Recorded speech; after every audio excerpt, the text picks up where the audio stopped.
got in this area of expertise. The Chicago Cubs had trouble north of the border as they lose 2 out of 3 to the Toronto Blue Jays.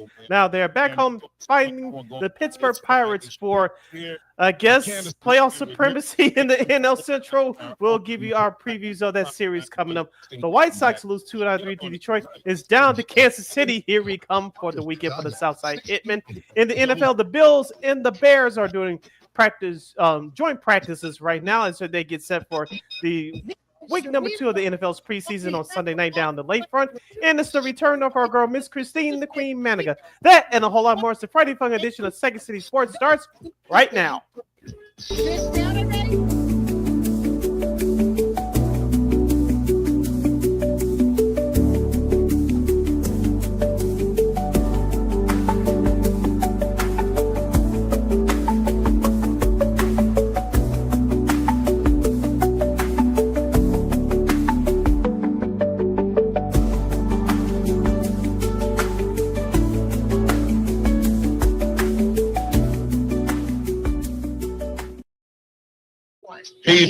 Welcome to another fun-filled Friday Fun edition of Second City Sports. You're locked and loaded, and we're live in the living color right here on Sports So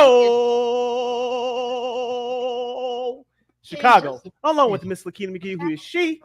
This is Sidney Brown. You know it's me. You can follow yours truly on the Twitter, X, and the IG at SidKid80. Once again, it's SidKid80. That's SIDKID80. That's SIDKID80. You follow my Kim McGee on the Twitter, executors again, IG as I'm freezing here in the AC. You look like it too. A preview of December at Soldier Field.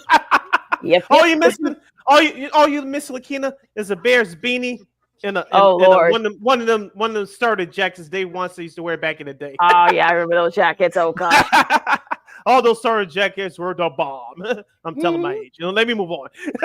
Make sure to download that Sports Zone Chicago app wherever you get your apps. Please follow Sports Zone Chicago on all social media platforms on Facebook, X, Instagram, and YouTube. Please subscribe to our podcast. We're located at Ward Media Podcast. That's WARR Media, PODCASTS. We are on all podcast platforms, including the iHeartRadio app. And while you're ready, please give Ward Media a follow at WARR Media on all social media platforms. And thank you very much in advance for your support. Like, share, subscribe, and tell your friends. We are unapologetically fun, and we have very definite opinions. If you have any definite opinion, do not 2 hour staff against what we call a Sports Talk Radio Show. You can definitely hit us up at Sports Zone Chicago's Facebook page or at Sports Zone Chicago on YouTube. Type in those questions and comments in the comment section. LaKeena will get the up on the screen for you. But you decide to troll indoor or do something silly, dumb, or stupid, I've given LaKeena full powers to give you dumbos to build and debut. But before we begin, shout out to our live game. That's LIVE Live Entertainment game. That's checking us out right now on our Sports Zone Chicago's Facebook and YouTube pages at 12:21 p.m. Central Standard Time. But let's not forget, much love to the replay game. Also checking us out on our Sports Zone Chicago's YouTube and Facebook pages. Don't you ever forget our motto where we talk sports, music, or entertainment. We will provide. We'll provide you with some of the best here on Second City Sports, of course, as sits in the teaser. Our girl, Christine Mann from KXRB, is back with us. She'll have her thoughts on the White Sox, her early impressions of the Bears, and much more. We got a lot of sports media news to talk about as the NBA announced its schedule and the over-under of the Bulls games this year. Well, take the under. Dan Bernstein is back in the airways, and CBS is launching a first of its kind NFL Sunday pregame show. We'll talk about that, and also some big series coming up in MLB. Especially in the NL West, as the Padres face the Dodgers and the NL West showdown. Also, the Bears and Bills are having their joint practices as we speak as they gear up for their meeting on Sunday, and other NFL stuff. Michigan, got a slap on the wrist, which they should have, because that was a whole waste of time. We'll talk about that later on as well. It's so much more, but first, I guess you can put on the taps music for the Cubs, I guess, and as they get swept north of the border by the Blue Jays, and 3 out of 4, I should say, against the Blue Jays, 2 out of 3 against the Blue Jays, I should say, but wasted another good. I don't know. It's just like that game yesterday really kind of threw me for a loop. It was a great pitchers duel. between Matt Scherzer and Matthew Boyd. Matthew Boyd actually had a good outing, 5 strikeouts, only gave up 5 hits, 2 hits, I should say, and one of those hits ended up being the go-ahead home run from Vlad Jr. Scherzer had 5. I only had 1 hit, 1 run. That was the Michael Busch home run, but unfortunately, the Cubs weren't able to capitalize on other various things. They left like 8 guys on base. I know our buddies from GN Sports, Jared Payne and Chris Bonio, they kind of let the hammer down on the Cubs last night. You guys saw GN Sports last night, but yeah. So what do you think? I mean, they're now 8 back, and the Brewers are actually still within striking distance of the wild card, but even that's starting to slip away a little bit. But yeah, it's looking pretty bleak for them. I know manager Craig Counsell is putting on this front that everything's okay, that this is a excuse me, a long 6-month process. You're going to go through some highs and lows of a season. Yes, that is true on the surface, but I hope the message is something different behind the scenes. That's what you're hoping for if you're a Cubs fan. Looking at this series against Toronto, which I told you on Monday they had a chance to lose 2 out of 3, and I don't mean to say I told you so, but I told you so. Losing 5-1 on Tuesday. They beat the Blue Jays 4-1 on Wednesday. Of course, you mentioned yesterday's game, losing a close one 2-1. Yesterday's game was a microcosm of what the Cubs have been throughout the last month and a half. You can get them on, but you can't get them in. And you put all that pressure on the starting staff, which we discussed on the show numerous times, especially the last 2 years. The reason why you're not in the playoffs is because your offense isn't consistent enough to back up your good starting pitching. And yesterday was just another example that you mentioned. Matthew Boyd pitched his ass off, but you cannot blame him for the loss yesterday. You blame that Cubs offense for that loss yesterday. LaKeena, as I said before, we saw it earlier in the year. We haven't seen it since. When you're not hitting home runs, what are you supposed to do? Hit and run, steal bases, be smart on the base pass. You didn't see that yesterday. Unless I missed something, you didn't see that yesterday. The 8th inning, the top of the 8th inning was the deciding factor of that ball game, in my opinion. You had 2 on, nobody out. Ian Happ strikes out. Okay, fine. Kyle Tucker strikes out. Carson Kelly. We can do that. Can you guess what happened? They're going to do it. Yeah. Where? Nothing. He struck out 2. So yep. He struck out 2. So that was your ball game yesterday. And we also talked about with certain hitters like Seiya Suzuki to a lesser extent, but PCA, Pico Armstrong, you have to be selective with your pitches. And whenever you get a gopher in the middle of the plate, go for it. You don't always have to go for the home run, but be selective, drive the ball the other way. Know the situation. It doesn't always have to call for a home run. Drive the ball into the gap, hit and run, hit the ball the other way. You can still score runs that way. It doesn't always have to be via the home run. When you rely on the home run a little bit too much, that's what it looks like. And that's what you've been saying for this Cubs team for the last month and a half. Listen, Second City Sports on Sports Lookout. LaKeena McGee sitting around with you. PCA right now, this is August 15th, and this is how he's been: 0 home runs, 0.073 batting average, and 193 OPS. That's not good, and he's already his stock for NL MVP is sinking real fast. And the way he kind of swung and missed in some of those pitches the last couple of games in that Toronto series is kind of a microcosm of what his slump has been like. And it's just unfortunate. And I know some people will ask that maybe Counsell should just sit him down for like this series you got coming up against the Pirates. Now, you don't want to say it's going to be an easy series, but the Pirates have been giving the Cubs fits the last couple of times they played. And it's going to be kind of interesting to see. Like, I don't want to say this is a must series win for the Cubs, but I think if anything else, they need this kind of thing for a morality boost, if nothing else. I mean, you're 8 games back. I mean, look, a lot can still happen. I don't think this whole run that the Brewers, we'll talk about it after the break, but this whole run the Brewers have been in, it's they won 10 in a row. I don't think it's not going to last long. I don't think, but I digress with that. It's not just me being petty. I just don't think it's gonna. I just don't see it happening. But it's kind of one of those things where, okay, look, he also lost Miguel Meyer for a little bit with that ankle injury. So, well, thankfully, it's not as worse as it looked. But he is going to be gone for a little bit. They had to call up Owen Casey, and he actually almost had a chance to get his first home run. And that kind of it was right there, but Schneider was just like, sorry, dude, sorry, guys, better luck next time. So he had that great catch out there in left field to keep Case from getting his first home run. But even still, I mean, this is kind of tough for the Cubs. I mean, you don't have to worry about playing schemes. I don't know why they don't like the schemes doesn't like playing the Cubs for whatever reason. But I digress. But your pitching matchup for this series, you got Colin Ray against Ashcraft. That's going to be in about an hour from now. Shota didn't have his best series. His last start, but he gets Barrows and also Javier Assad. He's going to have his first start in almost a year. So we'll see how he looks. He's looked really good against Andrew Heaney. I think at this point where the Cubs are right now, anything less than a sweep is basically a disappointment. So they got to really get together in this series against the Pirates. It's definitely a get-right series for them, and it should be. Yeah, I was getting ready to say, the Cubs, this series, you cannot afford to look ahead to the Milwaukee series on Monday because you have to take care of who's in front of you. As I mentioned before, the Pirates, they play the Cubs tough on the north side, and this weekend should be no different. You know, Paul Skeens, as you mentioned, will not be pitching, unfortunately.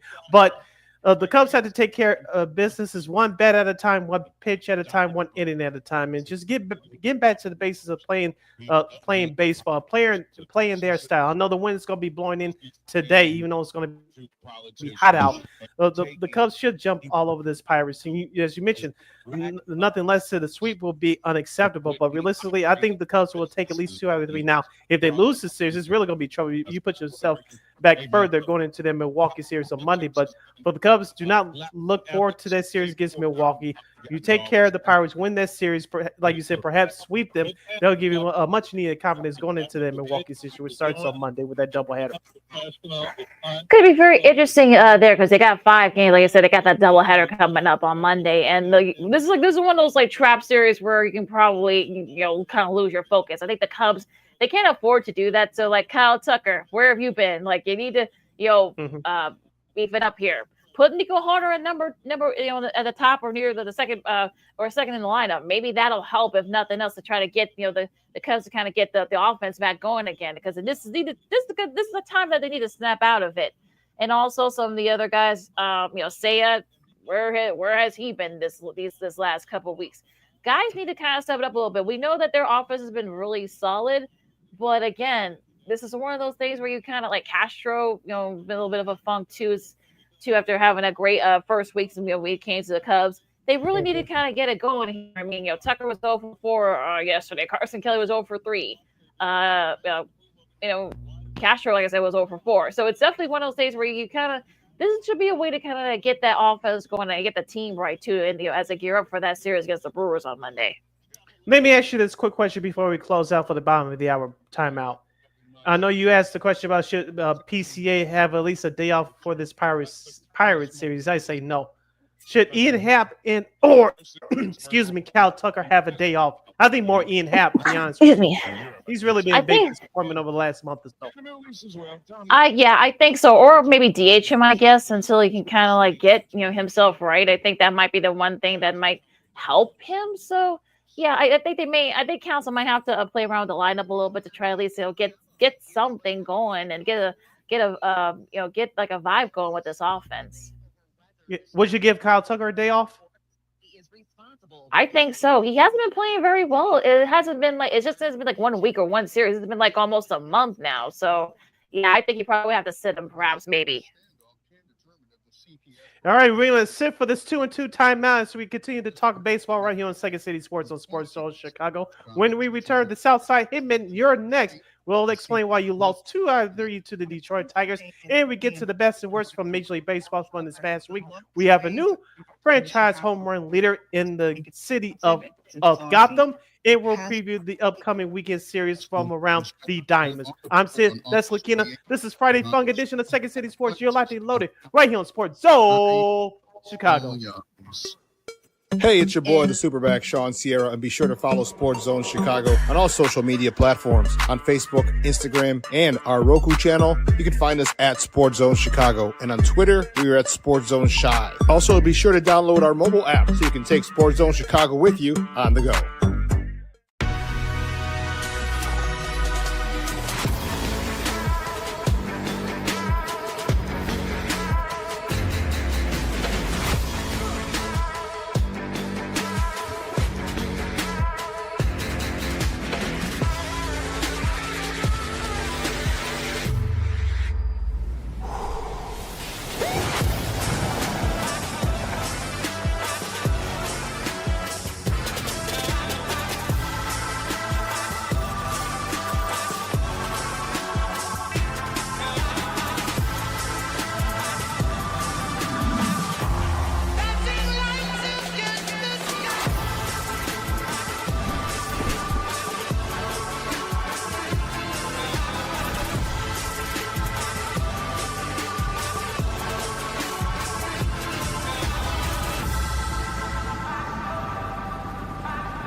Got it done here.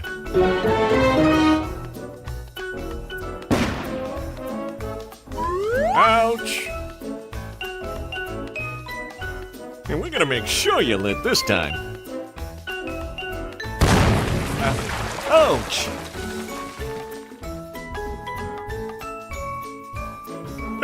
You're not gonna get me this time. Ow, Manny! Whoops!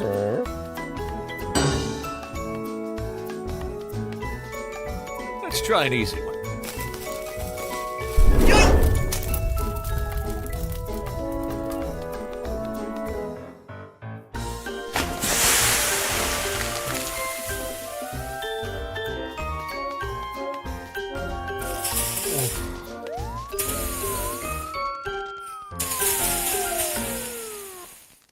Every day, we take steps to keep the people we love safe, but some health risks are easy to miss. Ticks hiding in the yard can spread germs, like the ones that cause Lyme disease. Mice searching for food can spread bacteria that makes us sick. Mosquitoes lay eggs in standing water and can spread West Nile virus and more. Cockroaches are drawn to water in the home, leaving behind allergens that can trigger asthma attacks. Common pests can threaten our health. Learn how to protect your family at pestworld.org. Hey, this is Corey McGee, and I listen to Sean and Maya on the morning show.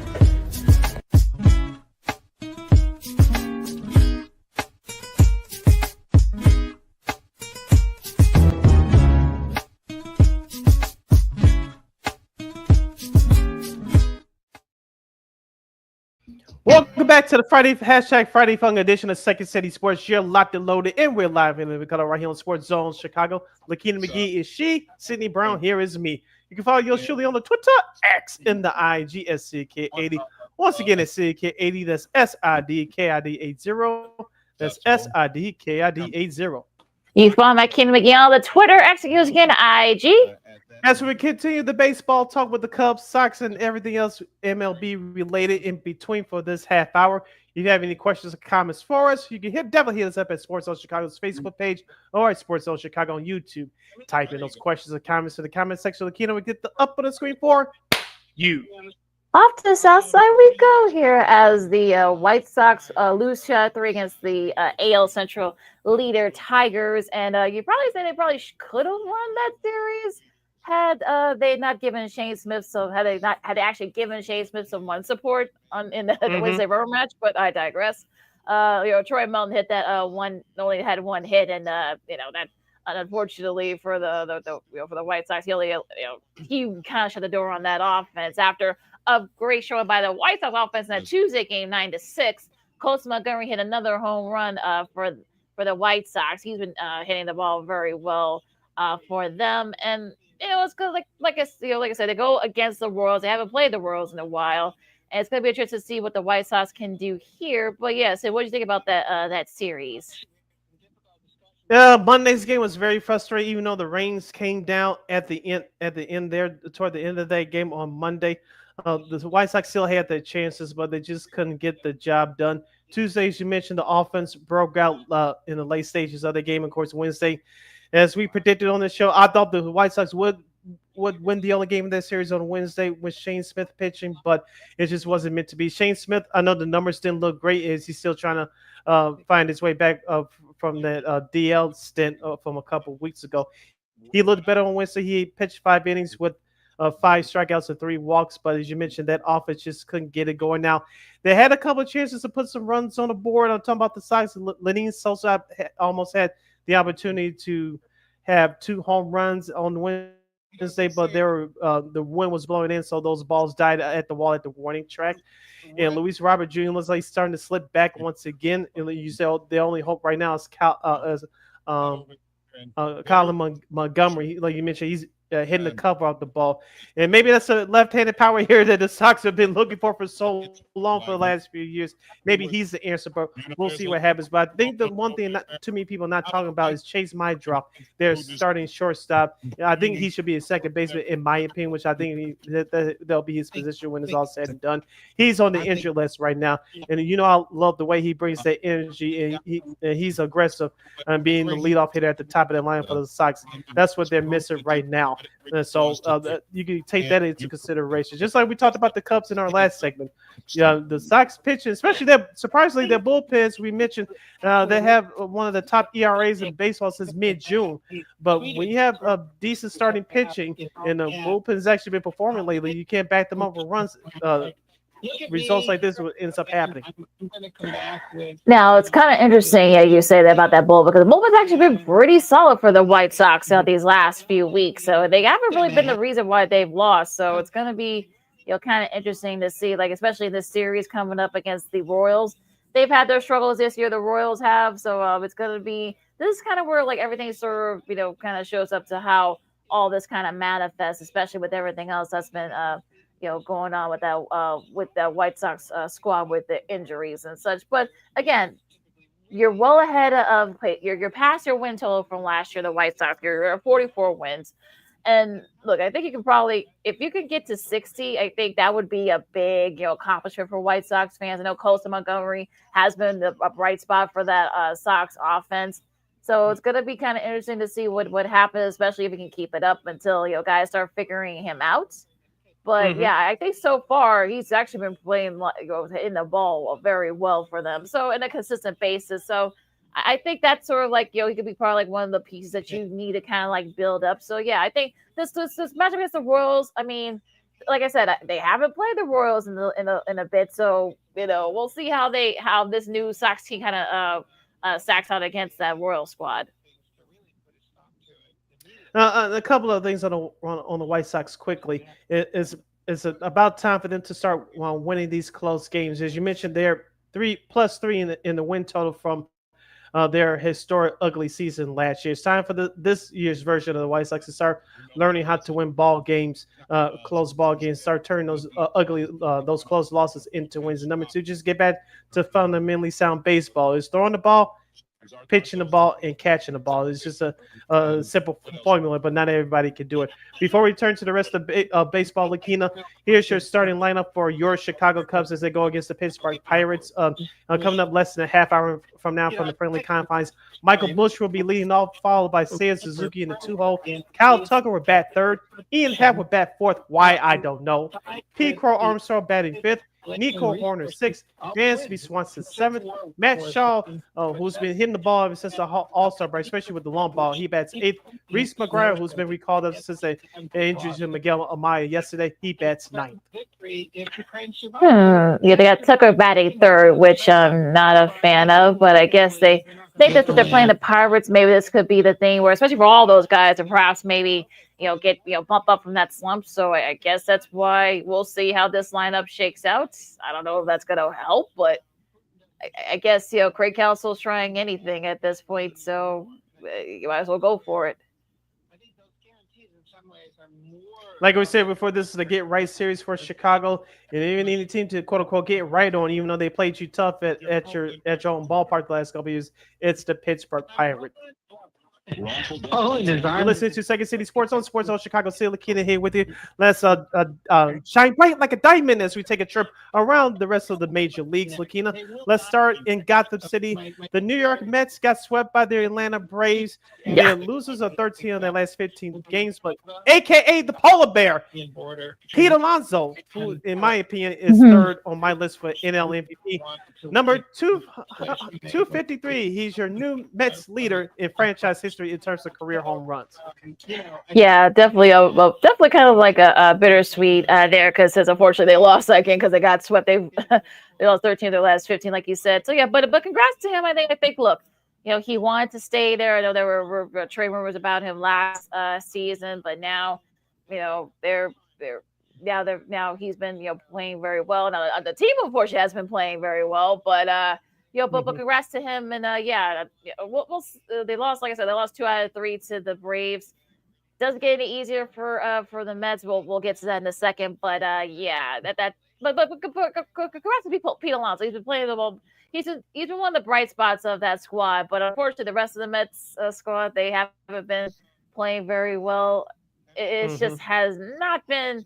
Especially that series. I mean, look, I think the first 2 games they lost like 11-6, like 13-5 or something like that. So those first 2 games. So I know Ozzy Oblise, kind of and hit the ball lights out. My guy. For the Braves in that series. So kind of the same issues that the Cubs have had. Talking about the Mets.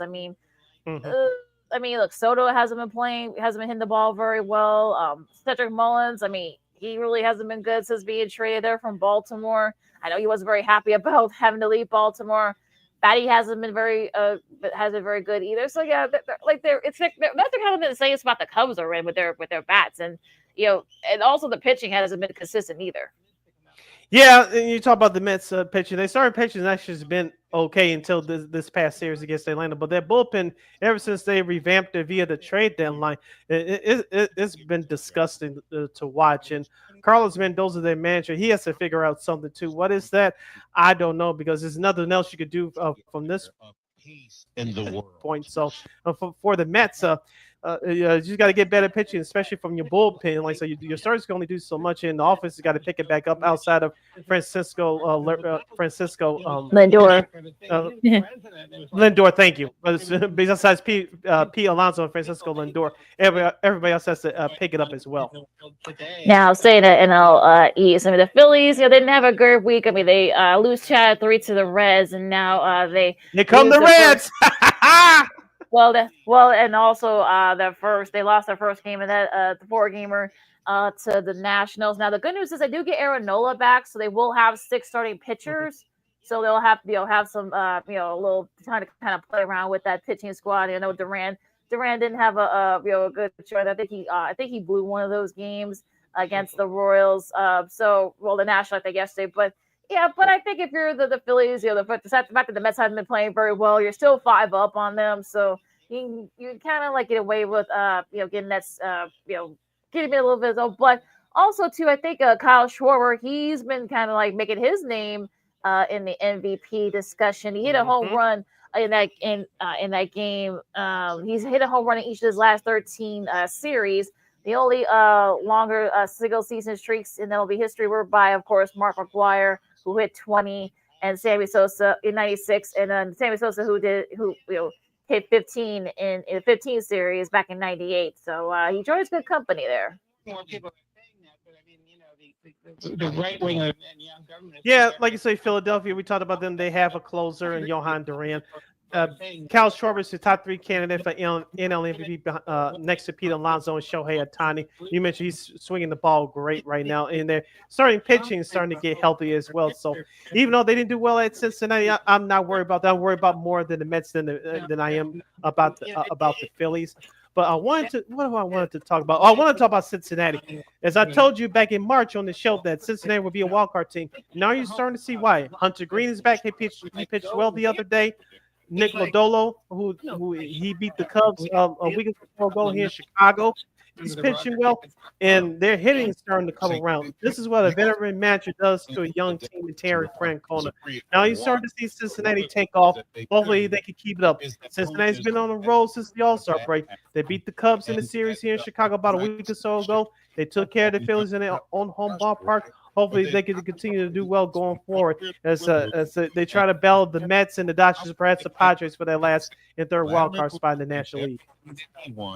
Yeah, let's see if they can do this consistent, because they did this last year too, and we saw what happened. They kind of lost steam by late August into September, and this might be the case this year. So wake me when they do. Wake me by the end of the month. They're still doing this, and we'll see if I'll take them seriously. They face the Brewers starting tonight. Now, speaking of the Brewers, they've won 10 in a row. Okay. It's kind of you're kind of run out of superb to how they're doing this and such. If you look at their hitting, they've been okay. They don't have any big names, but it's gotten to the point where you kind of wonder, are they peaking too soon? Because we've seen this happen before with them, that they have a great regular season, they hit the ball well, but again, when it gets to the playoffs, they don't show up. So I would say this is not me being petty. I'm just stating facts here, and I'm wondering will history be repeating itself? But we'll see. Yeah, we'll see. But Andrew Vaughn is getting the T-shirt giveaway. Who would have thought that when he was traded to Milwaukee over a month or so ago? And we all know he's been crushing the ball well. They're doing this without Jackson Chourio. Christian Yelich is still hanging on for some reason. And they're doing this without Jake Mazeroski, their young starting pitcher as well. I think he may pitch next week in Chicago. We'll see what happens there. But all the breaks are going their way for Milwaukee. Giving manager Pat Murphy credit. I know they got it off to a horrible start in May, but ever since then, since late May, early June, they have the best record in baseball. Like you said, can they keep this up? They can, but I don't think they can continue to play this way. And like I said, the odds will be against them at some point. Are they a playoff team as of now? Yes. Will they win the division? We'll see what happens next week in Chicago against the Cubs. And I think we'll get a better answer on that. But I don't think they can continue playing like this. Are they a good team? Yes, I think they're somewhere in between, but they're getting all the breaks right now, and they're just taking advantage of it. That's what's happening right now. Yeah, people say it kind of reminds you of that old one Mariners squad, and we saw what happened to that Mariners squad. So again, this is not me being petty, but I'm just stating, the stats back it up. So we'll see what happens then. Things are getting interesting in that NL West as the Dodgers, they've lost 4 in a row after being swept by the Angels. And yeah, it just seems like, the consistency of it. I know that, I think Muncy, and though he was a late scratch in that rubber match, he has a sore on his side. Otani, he pitched the first time in a while. I think it's definitely an injury that's definitely been a problem for the Dodgers so far, and I think they really need to get those guys back. And I think, look, they faced the Padres. We'll talk about the Padres in a minute here, starting tonight, and we'll see if this isn't necessarily a make or break series for the Dodgers. But I think if you're the Dodgers, you want to try to at least win the series so you can kind of get that morale by take back control of that division. And one of the other few bright spots that came out of that freeway series is Mookie Betts. He's starting to hit the ball well. As I said on the show the last couple of times, not to put all the pressure on him, but we all know his story. He's been struggling all year at the plate, and some people say that this is maybe him hitting the wall, quote unquote. But he's been swinging the bat lately, so hopefully he can keep it up, and it'll trickle down to the rest of the guys in that lineup. Teoscar Hernandez, who was injured, he's back in the lineup, so he's not out for the year like some people feared. So we've seen him play in the outfield and right field in particular. So for the Dodgers, it seems like a long rap sheet of guys that have been out for the majority of the year. So once they get those guys back, I think they will take off. But as you mentioned with San Diego, they took care of the San Francisco Giants this week. And I think this series, as we go into it now, I think this series is more important for San Diego because you saw what happened last year in the playoffs. They were up 2-1. They couldn't close out the Dodgers,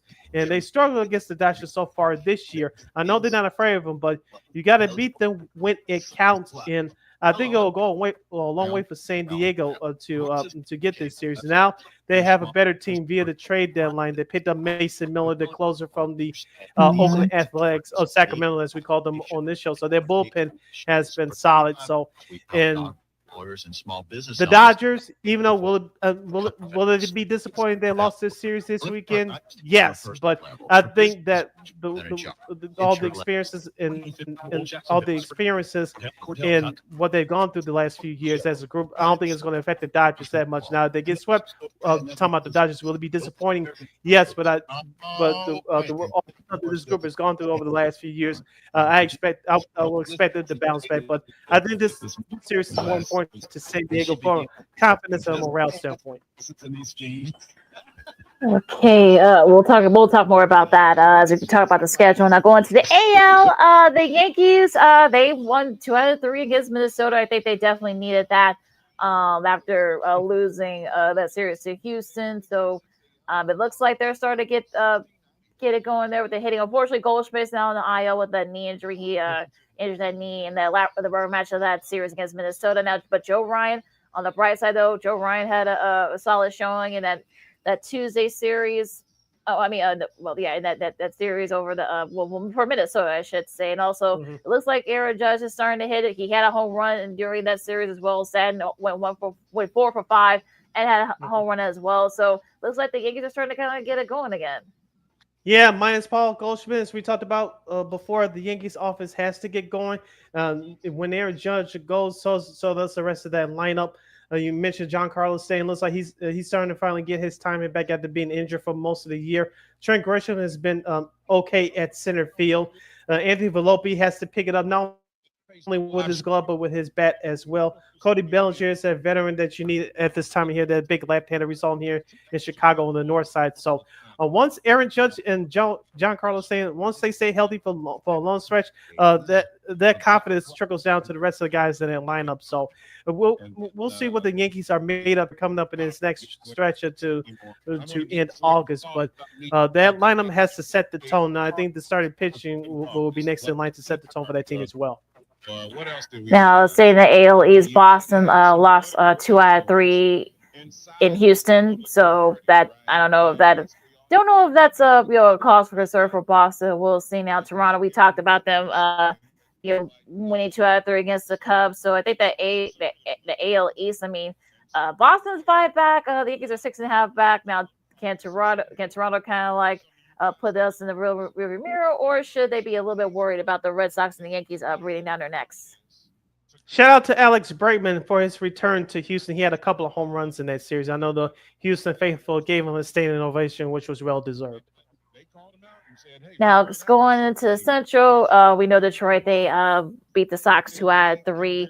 The Guardians are still right there, though they're 6.5 back. They took care of business against the Marlins, winning 2 out of 3 there. Now, can the Guardians catch the Tigers?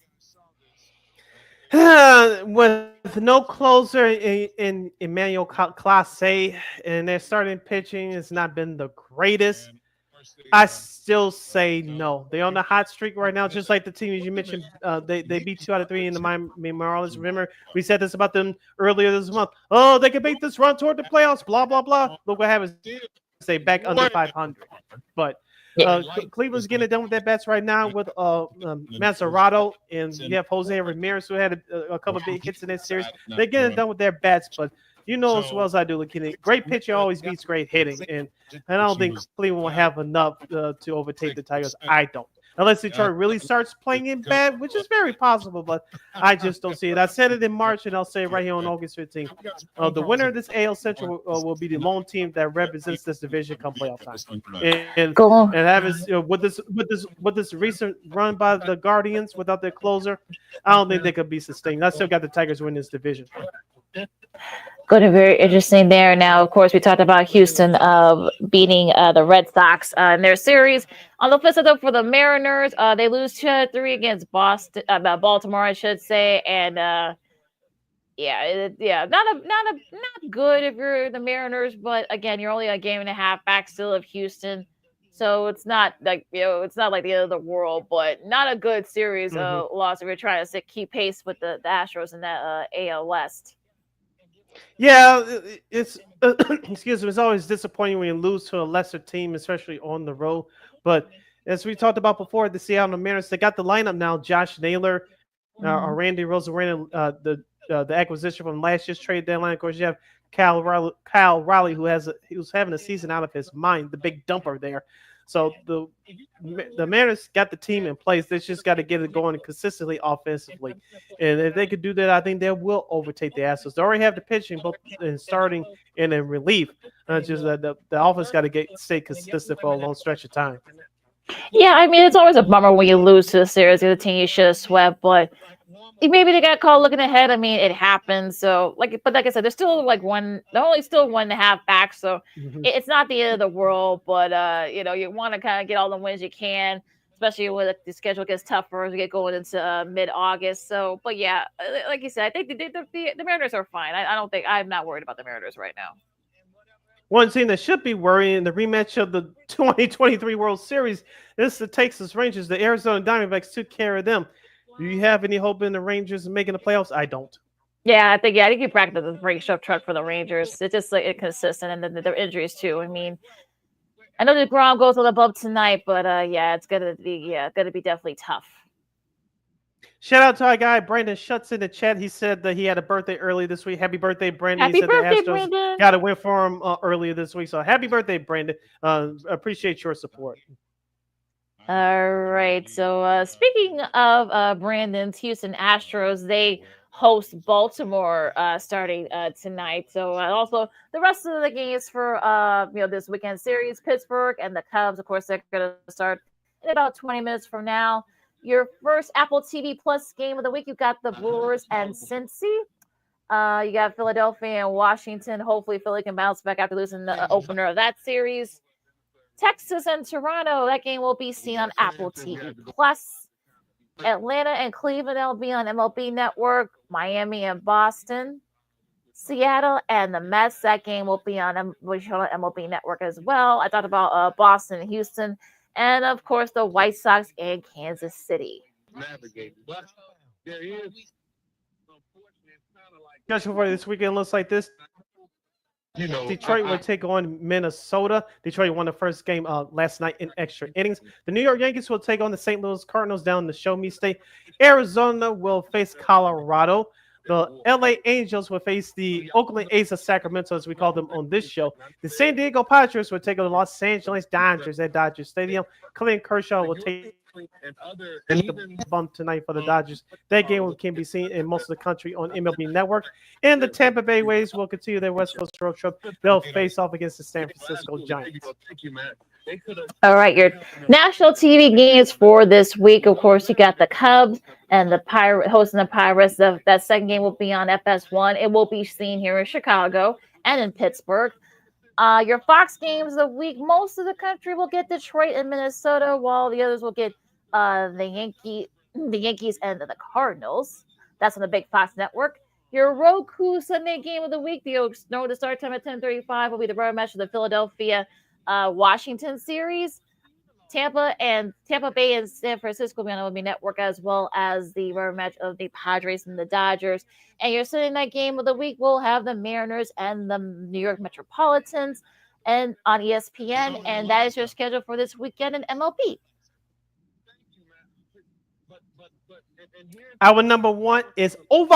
Our number two starts right after this timeout right here on Second City Sports on Sports Zone Chicago. The Bears and the Bills are doing battle right now in a joint practice out there at Hallis Hall in Lake Forest in preparations for Sunday's Week 2 preseason contest down on the lakefront. We have 4 head coaches that could be on the hot seat this year. We'll give you the notes on that. And we'll have the return of our girl, Miss Christine, the Queen Manika, for sports, mini news, and more. I'm Sid. That's LaKeena. You listen to the Friday Funk edition of Second City Sports. As you stick and say right here on Sports Soul Chicago. Hey, it's your boy, the Superback, Sean Sierra, and be sure to follow Sports Zone Chicago on all social media platforms on Facebook, Instagram, and our Roku channel. You can find us at Sports Zone Chicago, and on Twitter, we are at Sports Zone Shy. Also, be sure to download our mobile app so you can take Sports Zone Chicago with you on the go.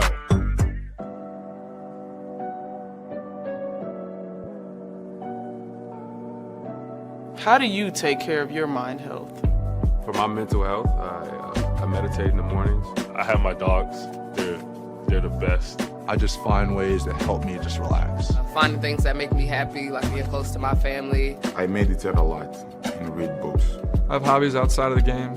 I'm able to switch off. I'm able to turn my brain off from the game of basketball.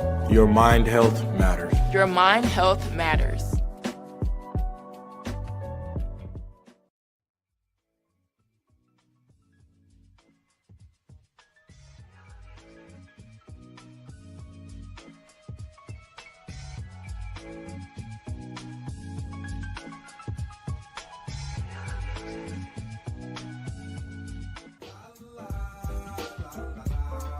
It's a romance sport. What? It's a romance sport like that. Your Marine Corps' way of life is to defend the American way of life.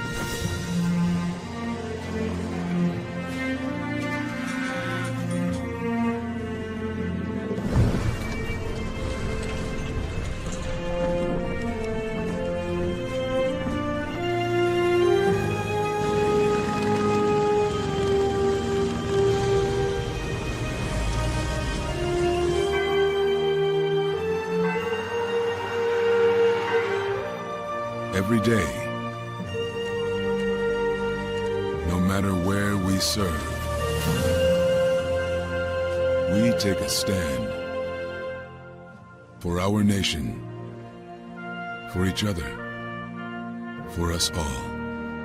The few, the proud, the Marines.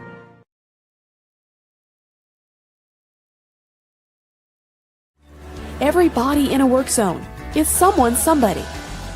This is my mom. She works for KDOT. This is my dad. This is my mom. This is my daddy. This is my sister. This is my daddy. This is my son, Scott. He was killed while working in a highway work zone. When you drive through a work zone, drive like a life depends on it. Because it does.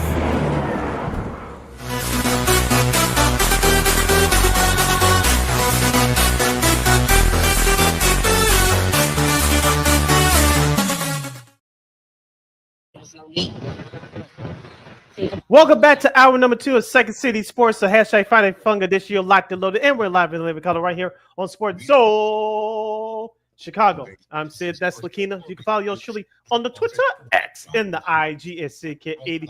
Once again, it's SidKid80. That's SIDKID80.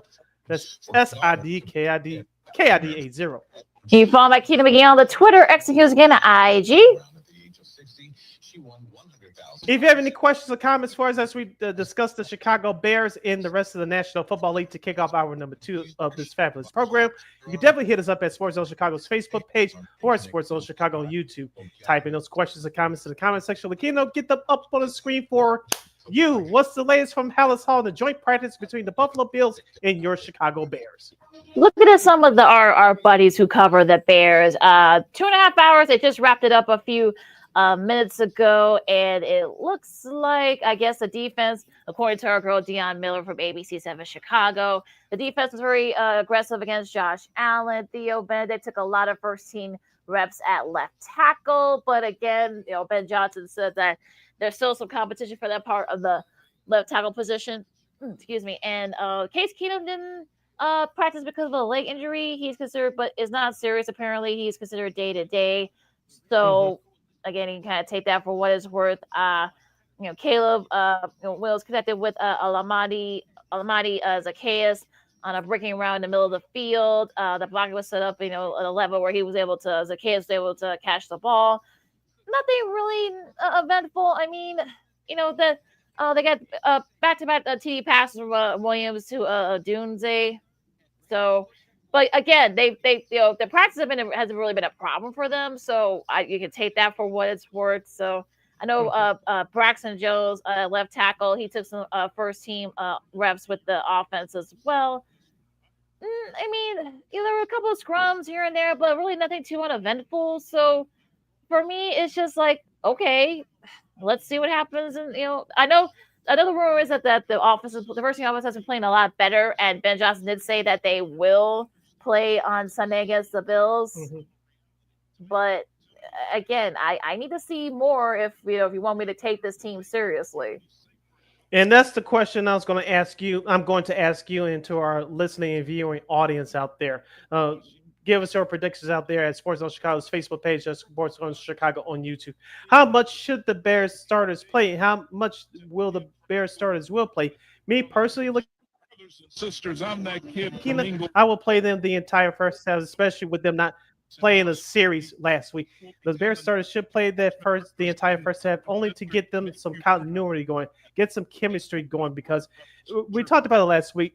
You can only do so much in practice, but you cannot get a true evaluation until you play against live competition.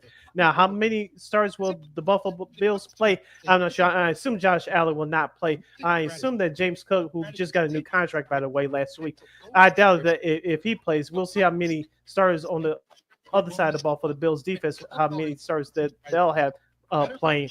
But for the Bears, both offensively and defensively, your starters need to play the entire half. Unfortunately, my gut feeling is telling me that they'll play most of the first quarter into the second quarter. It depends on how the game is. But I think if they do well enough, I don't think they're going to play the entire first half. But it's I'm just getting that ugly feeling. Maybe it's just me being the pessimist, but I just get that feeling they'll play the entire first quarter, maybe part of the second quarter, and that'll be it. And to me, in my personal opinion, that's not enough. Yeah, I mean, I think that's probably why they didn't. Johnson did not play as a first team guys last week, because I think they weren't ready. They've gotten better, but again, I need to see this in the game setting. I mean, if they stink, look, that's what preseason is for, to kind of work out the kinks. So if you're not, I mean, look, if you don't think the team's ready, then if your offense is complex and stuff, I mean, you got to be ready. And I know people want to take it for what it's worth with those the T passes Williams through the Doomsday, but they've done that most of last season. Look what happened. So the practicing isn't really a thing for them. They got to get in the rhythm and game plan. It was rare that they did it. So it's going to be interesting to see like how long we've seen. I think we're lucky if we see them for probably like the first quarter, if that long, depending how the game goes. I mean, if they still stink, I mean, that's a different situation. I think some people are going to be losing their minds. So it's going to be to see what happens on Sunday, because like you said, I don't think you're going to see Josh Allen or James Cook. We'll talk about that fresh paper that Mr. Cook got in a second. But it's just like it's gotten to a point where you're kind of like, oh, okay. Like, I'm not really impressed. You listen to Second City Sports on Chicago City. LaKeena here with you as we talk about the Chicago Bears and their preparation of preseason game number 2 on the lakefront this Sunday night. You can watch that game on Fox against the Buffalo Bills at 7 p.m. Central Standard Time. LaKeena, just a couple other things that I observed, where we observed and read and heard from practice this past week. You mentioned about Theo Benedict. I think he'll probably be your starting left tackle. Why are you giving all these reps to him at left tackle if you're not going to start him at least? So I think this is a test that Ben Johnson's putting out there for him to see how he responds. And number 2 is telling me, maybe just being the pessimist in me once again. It's telling me that Braxton Jones is not as healthy as I thought that he should be at this point in time. That they're probably saving him for the regular season. So that's what it's telling me. What I'm now turn to a new subject as far as what you are looking forward to this Sunday. A couple of things. You mentioned about that offense. No more stupid penalties. You got to get the plays in on time. As we mentioned, get that rhythm down, get that chemistry formed, and get that timing down. No more stupid ass false starts. I'm sick of hearing about it, seeing it, or what have you. You in the NFL, you should know how to do things on time and do things in a timely fashion. That's number 1. Number 2, Colston Loveland. I know he had, I believe, 3 targets last week. He only had 1 catch. I want to see how he's involved, going to get involved in his offense a little bit more. And number 3, Kyle Manika. He had that 13-yard run last week, which helped that offense get back into the game against the Dolphins last week when Tyson Bagent was at quarterback. I know this Bears coach that really loves him a lot. I want to see him, what he does in his second game. Can he improve on his pass blocking skills? Because remember, he gave up that first sack on an opening drive for the Bears last week, so he has to work on that. But I like the way he's running the ball right now, especially out the first contact. You can create more yards. I want to see how he improves on that in game 2, not just with his pass blocking schemes, but I want to see if they can get him the ball out in the flat and see if he can create some space there. Absolutely agree. Now, for me, I think it's really the defense for the most part. I think I want to see how Zach Frazier will see how he looks. He had a nice game last week against the Dolphins. Deshaun Wright's another guy that I kind of want to see. And also the back end guys as well. Guys like Trey Flowers, Alex Cook, Zach Pickens. I mean, those are the guys I want to see, in that front 7, that if they can kind of be sort of like right there, that could be probably have a spot in this, in the 53-man roster. Now, Tyree Stevenson, we'll see how much we see him. We saw him a lot last week against the Dolphins. But we'll see him again. I know Ben Johnson said that there are still a lot of spots open and up for grabs. So put your money where your mouth is. We'll see what happens there. And same thing with the old line. I mean, like Ozzie Trapilo, how long we're gonna see? I know he was the number 1 with the number 1s, like you said, with Braxton Jones still a bit banged up. Let's see how he looks against the number 1 with the number 1 old line. So again, those are kind of things I'm looking forward to on Sunday. Also, a couple other players to point in on the defensive side of the ball. Gervon Dexter, as we talked about in this offseason, I get the feeling that this may be it for him. As we talked about before in this show, for the last couple years, the Bears' run defense has been terrible, and Gervon Dexter is expected to help turn that Bears' run defense around. If he plays on Sunday, I want to see how well he's been doing. I know so far he's been having a good camp. And also, too, number 39, as we go back to that secondary, Josh Blackwell, number 39, as we talked about on Monday on our last show. He had a very good preseason debut last week against the Dolphins, including having 2 passes deflected, and I believe the second on the team in tackles for 4. So I want to see how Josh Blackwell does against a better Buffalo Bills team, whoever plays offense for them. Of course, you can see that game on the your local Fox affiliate, Fox 32. So you guys can check that out. Everyone get a chance to see how this is kind of like the third preseason games. There's only 3 now, so we'll see what happens there. As the second season sports on Sports Chicago, LaKeena, McGee, Sidney Brown with you as going on the other side for the Bills. James Cook got a new contract extension. A 4-year deal is worth $48 million. I think it's about $26 million guaranteed. So at least for that one, cooler heads prevailed there in that contract dispute, if you want to call it that. Yeah. We didn't expect him to miss the season. This, as you mentioned, a no-brainer here. I believe he was second in NFL in rushing touchdowns last year. As I said during last year, also let him cook Sean McDermott. Unfortunately, you waited too late to do that in the AFC title game, but that's a whole nother show. But everybody talks about Josh Allen being an MVP candidate, and rightfully so, but that offense doesn't cook, no pun intended, unless James Cook has the football running in between the tackles. So this was an easy deal to get done. You could tell the other day that he was relieved, and so all systems go for that Buffalo Bills offense. He's going to be the leader next to Josh Allen to see if the Bills can finally get over that hump, beating Kansas City in the playoffs. Should they meet once again this year and get to the ultimate prize, which is the Super Bowl. And you saw Josh Allen, how relieved he was and all that. So we'll see what happens there. Now, another contract dispute is, it's getting kind of interesting. Now, if you saw Washington's OC Cliff Kingsbury, talking early this morning, I'm paraphrasing what he said. They said there hasn't been a lot of contact with him. He said he hasn't really talked to him. He said he's been, at practice. He's been there, and he's talked with the trainers. He even talked to Commander GM Adam Peters, but he really hasn't, practiced. So, and then the players, they can't talk about it, and look. I mean, Kingsbury coached for the Cardinals, so I think he knows how to not to speak or not to go too far up the weeds. But guys like Jane Daniels, Debo Samuel, of course, who they just got from the trade with San Fran. Larry tells them who they just picked up. Those guys have not talked to him. So, that's not good if you can't, if you're not communicating with your top wide receiver. That's not a good thing. We did partner with individuals like Elaine or Kimberly Fields Ellis of the Earth. These are key individuals. If you say you can't connect until McLaren returns, that's not good for that offense. Yeah, I was warned by Ozzie Newsome, the former NFL tight end. Of course, he was a longtime executive with the Baltimore Ravens. He said, and I quote, "Tried to win a game in the National Football League with no distractions, which is difficult enough. Now we have all these distractions. It makes it that much more difficult to create chemistry and bond with the team. And so with the situation going on with Terry McLaurin, hopefully it gets resolved soon. But if it lingers over into week 1 of the regular season, it's definitely going to be problems, obviously, because even though you got Debo Samuel on the opposite side, Terry McLaurin is still a productive wide receiver. He's almost like the Keenan Allen of their team.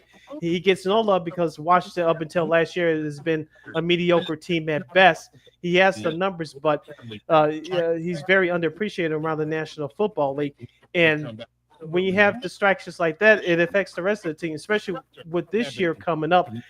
This team has high expectations on getting to the next level, which is Super Bowl. Yes, they looked bad against the defending champion Eagles in the NFC title game last year, but they made moves this offseason. We mentioned Debo earlier, and you added Von Miller with another veteran. So without Terry McLaurin, this team cannot. They do not have the same chance of getting to the next level, especially given the top competition within their own division.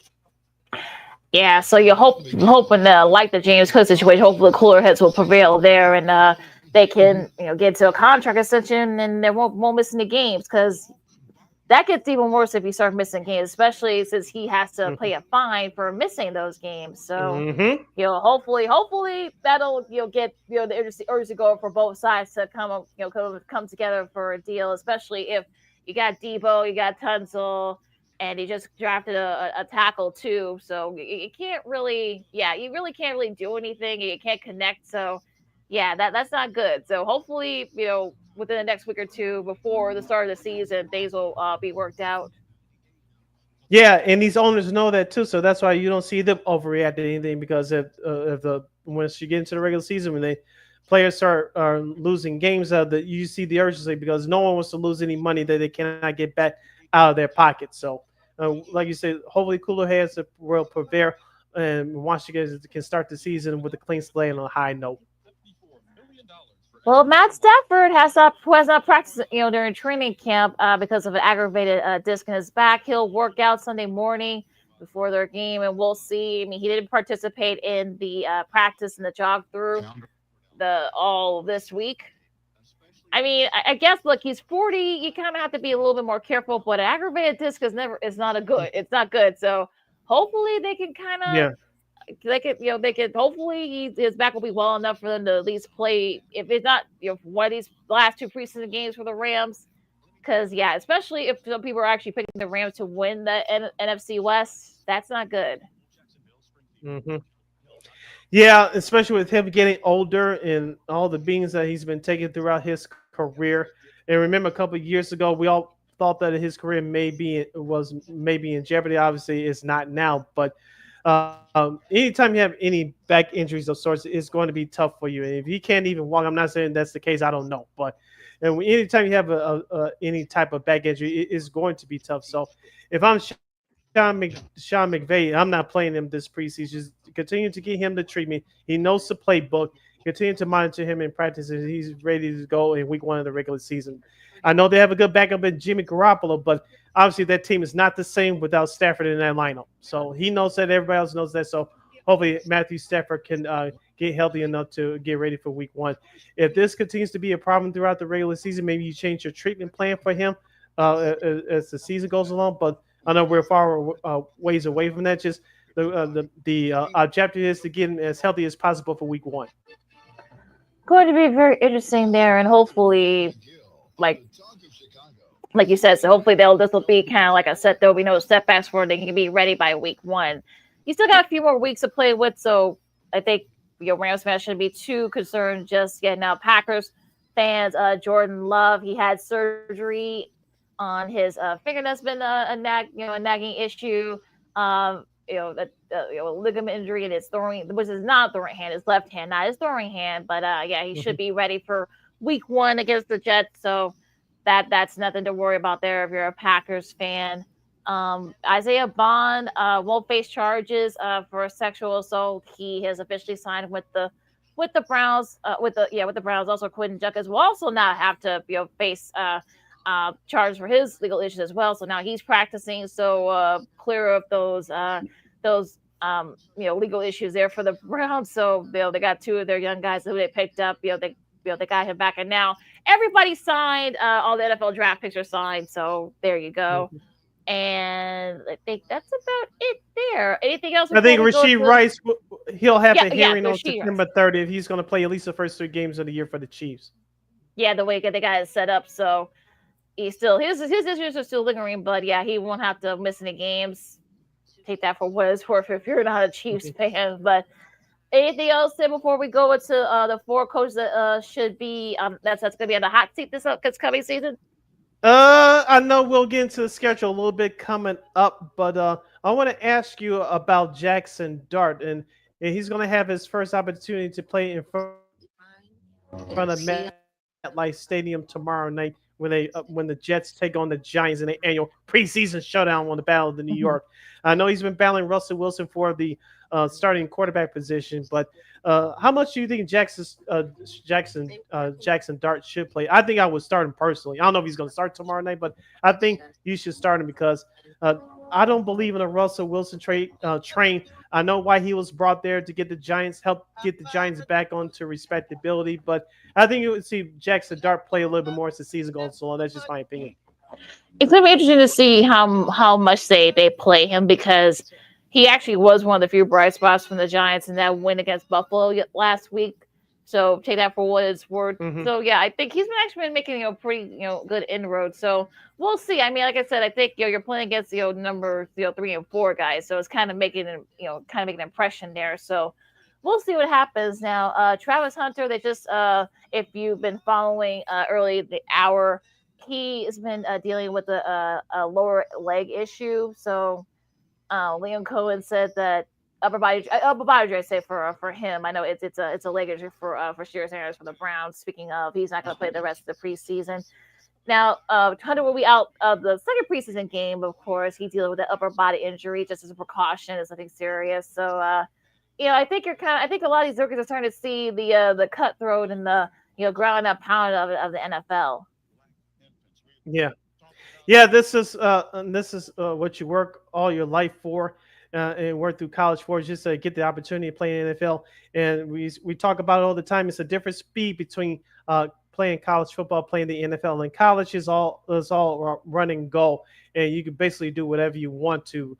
In the NFL, it's all structured. You have your teammate next to you, across from you, that they've been skilled, they've been trained for a while, so you cannot surprise them with anything. So, and rookies talk about all the time how they have to slow. It takes them time to quote unquote slow the game down for them to get used to the NFL life, both on and off the field. And so, it takes some rookies longer than others to have the game slowed down. But everything as of right now is coming faster, and they're just trying to keep up.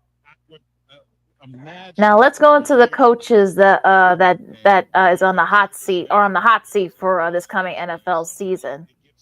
All right, this is going to Diana Rossini from The Athletic. I know we're pressed for time a little bit, so I'll just go through the names. We'll both give quick comments here. Number 1, she has Brian Daboll of the New York Giants. Of course, they started off 1-8 last year. Him and the GM, they were brought back for at least for this year. We talked about they brought in Russell Wilson, Jameis Winston as the backup quarterbacks, and they drafted Jackson Dart, as we talked about on the show on our show last Monday. They have the defense to be somewhat competitive, but offensively they still have some work to do outside of now second-year man Malik Neighbors, their star wide receiver. Do I think the Giants can improve? Yes, but how much? We don't know. I don't think it's going to be that much personally, but what say you? Yeah, I don't think they're going to be as bad as they were last year, but I'm not going to sit there and say, I've heard like a couple people say they might be a sleeper for one of the wild card spots. I wouldn't go that far. Now they've made some inroads. The defense is still decent, but again, I'm not like banking on them. Perhaps maybe you'll be in the wild card mix. I just don't see it.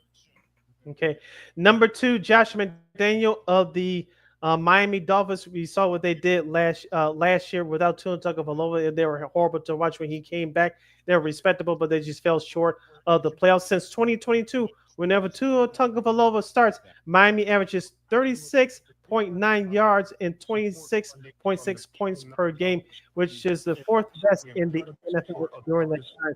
And wins percentage is 64% average best in the NFL in 2022. Obviously, when he doesn't start, they'll look worse than Brother Rice High School. I'm just saying. So, Josh McDaniel could be on the hot seat this year. We look at the AFC East, Buffalo, they're going to win it. There's no brainer here. The question is, who's going to finish at number 2? Miami, the Jets, or maybe the Patriots, who have their own issues right now in training camp. Stephon Diggs may not play in week 1. We'll see what happens. But Josh McDaniel is, according to Diane Rossini, could be the another coach that's on the hot seat for this upcoming season. But you already have Tyreek Hill saying that he wants to leave. So exactly, try to retract that, but too late, brother. Yeah, try to backtrack that, but yeah, it's already out there. And you trade a couple of your top defensive guys. I know Mika Fitzpatrick, I know he wants a new contract. So ever since getting traded, Bradley Chubb, you got to wonder. I'm sure he's probably not very happy there right now. So I'm kind of, Miami is sort of one of those teams that have been very disappointing. Mm-hmm. I don't know. I mean, it's definitely could they perhaps get one of those wild card spots? Sure, but the execution has always been an issue for them. So that was an issue for them last year, especially when Tua got hurt. I know they got on the back and they got Quinn Ewers on the back, and they drafted him also Zach Wilson as well. So it's gonna be interesting to see how kind of these first couple of games will pan out for them. Because if they don't have a good showing, yeah, of course Devon Kane as well, and yeah, that's gonna be kind of interesting. That could be the $1 million question. Like, well, what kind of start will they have off the jump? Yeah. And then, of course, if Tua can stay healthy, which is the number one question there. Number 3, Shane Steichen of the Indianapolis Colts. Of course, they brought in Daniel Jones, formerly of the New York Giants. Anthony Richardson, due to inconsistency in injuries, has not had. He's had the chance, but he hasn't taken advantage of his opportunities to be that franchise starting quarterback. It looks like as of right now, Daniel Jones will be your starter. The Colts, we talked about the last couple of years, LaKeena, they just need that one push to get over the hump and perhaps make it back to the playoffs for the first time in a while. But Shane Steichen is on the list as potential head coaches to watch get the axe in 2025. I wouldn't necessarily put them on the hot seat yet. I think they've got the players, it's just they haven't been able to execute anything. Richardson can't stay healthy. I know Pittman Jr. has been one of the bright spots. So has Jonathan Taylor. I know he didn't have a good showing last year. Their defense actually they've got names on there. They got DeForest Buckner. They got Zaire Franklin, Various Ward from formerly of the Chiefs, Jalen Jones. I mean, and Cam Bynum. I mean, the names are there. It's just they got to execute. And I think there are people. This is going to be Sycam's 3rd year, and I think they really need to make a move because if not, he probably will be on the hot seat. And number 4, Zach Taylor of the Cincinnati Bengals. Of course, they're 4 years removed from their Super Bowl appearance, and they lost to the Los Angeles Rams finally in the 2021 season. Of course, Trey Hendrickson, between him and management, they still haven't beef in terms of contract extensions. You gave Joe Burrow that money during the offseason this time last year. Of course, even during that Super Bowl year, LaKeena, the Cincinnati always gets out to tough starts, but they seem to bounce back and perhaps make the playoffs. But that wasn't the case last year. The defense was horrible. Joe Burrow had an MVP type season last year, but they didn't have a defense, so he didn't get as many votes as you would expect for a guy that put up numbers like he did last year. So Zach Taylor is at number 4 for coaches to potentially be on a hot seat, according to Diana Rossini of The Athletic. Yeah, the offense. The offense is fine with Burrow. They got Chase and Higgins to sign. They got Orlando Brown on the left tackle side. Now the defense has been a problem for them, and still no update on the Trey Hendrickson situation. That situation, unfortunately, that looks like it's going to be a while before that's resolved. So the defense actually has not been very good. They haven't been on par with the offense. That's probably one of the reasons why. If you would say Zach Taylor is on the hot seat, if they don't get the Henderson contract situation resolved, then yeah, it's going to be a long season. You may get get into games that are like 35 to like 38 or something like that, or 37 to 34 or something like that, because that's how bad it's gonna be if they don't sign Henderson's to a new contract. Yep. And one more quick name, and I'm adding this guy's name on the list. I know we're running up against it, but Mike Tomlin. They didn't draft Shedeur Sanders. You didn't get Jackson Dart. You signed Aaron Rodgers for 1 year. You haven't won a playoff game since 2016. That's 8-9 years removed. Do you think Mike Tomlin should be on the hot seat? I think so. I mean, he hasn't had a winning season like in almost over a decade. But I think if you want to put him on the hot seat, you can. I mean, you got Aaron Rodgers. You traded Pickens. I mean, it's going to be interesting to see what they do here. But yeah, that's good. You're in a tough division anyway. With Baltimore and Cincy and Cleveland, they may win a couple more games this year. So I probably would put him like in that where he should be, and outside of that hot seat stuff. But it's really just going to depend on what start they have this year and if Aaron Rodgers can avoid injury. Yeah, I'm looking forward to Pittsburgh. How well they get up hopefully they get off to a nice start. If you're a Steelers fan, can you keep Aaron Rodgers upright? I know you signed T.J. Watt to a contract extension, which was not a shock.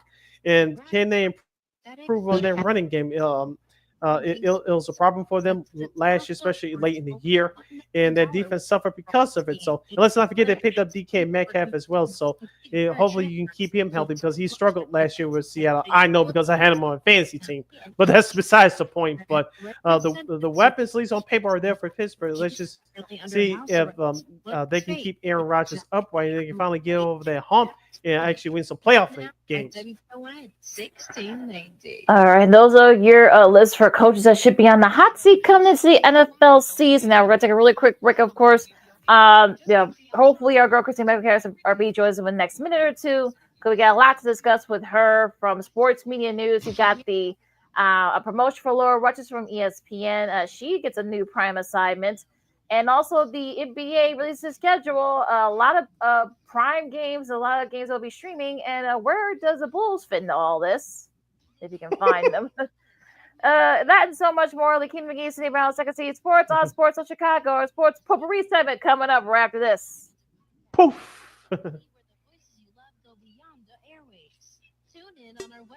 Hey, it's your boy, the Superback, Sean Sierra, and be sure to follow Sports Zone Chicago on all social media platforms. On Facebook, Instagram, and our Roku channel, you can find us at Sports Zone Chicago. And on Twitter, we are at Sports Zone Shy. Also, be sure to download our mobile app so you can take Sports Zone Chicago with you on the go.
Got it done here.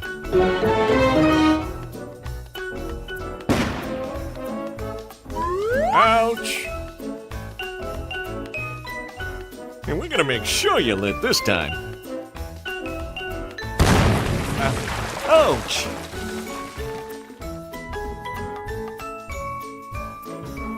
You're not gonna get me this time. Ow, Manny! Whoops!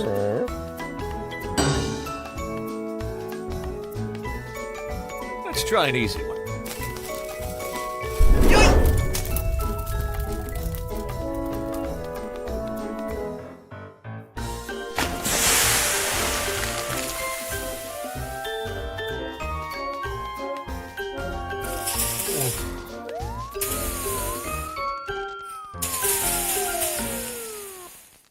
Every day we take steps to keep the people we love safe, but some health risks are easy to miss.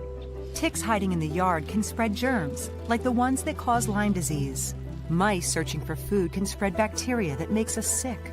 Mosquitoes lay eggs in standing water and can spread West Nile virus and more. Cockroaches are drawn to water in the home, leaving behind allergens that can trigger asthma attacks. Common pests can threaten our health. Learn how to protect your family at pestworld.org. Hey, this is Corey McGee, and I listen to Sean and Maya on the morning show.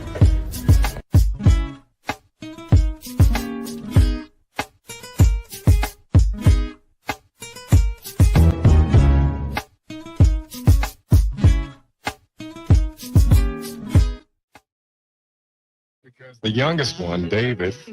Welcome back to the hashtag Friday Funk edition of Second City Sports. You're locked and loaded in real live and living color right here on Sports Zone Chicago. Sid the Kid is me. LaKeena McGee is she. You can follow yours truly on the Twitter, X, and the IG at SidKid80. Once again, at SidKid80. That's SIDKID80. That's SIDKID80. You can follow LaKeena McGee on the Twitter, X, again at IG. This is our Sports Potpourri segment. This is our last segment of the show for today and for the week. So if you have any last minute questions or comments for us of any of the topics that we have discussed thus far on today's show, You can definitely hit us up at Sports Zone Chicago's Facebook page or Sports Zone Chicago on YouTube. Type in those questions and comments in the comment section. LaKeena will get up on the screen for you.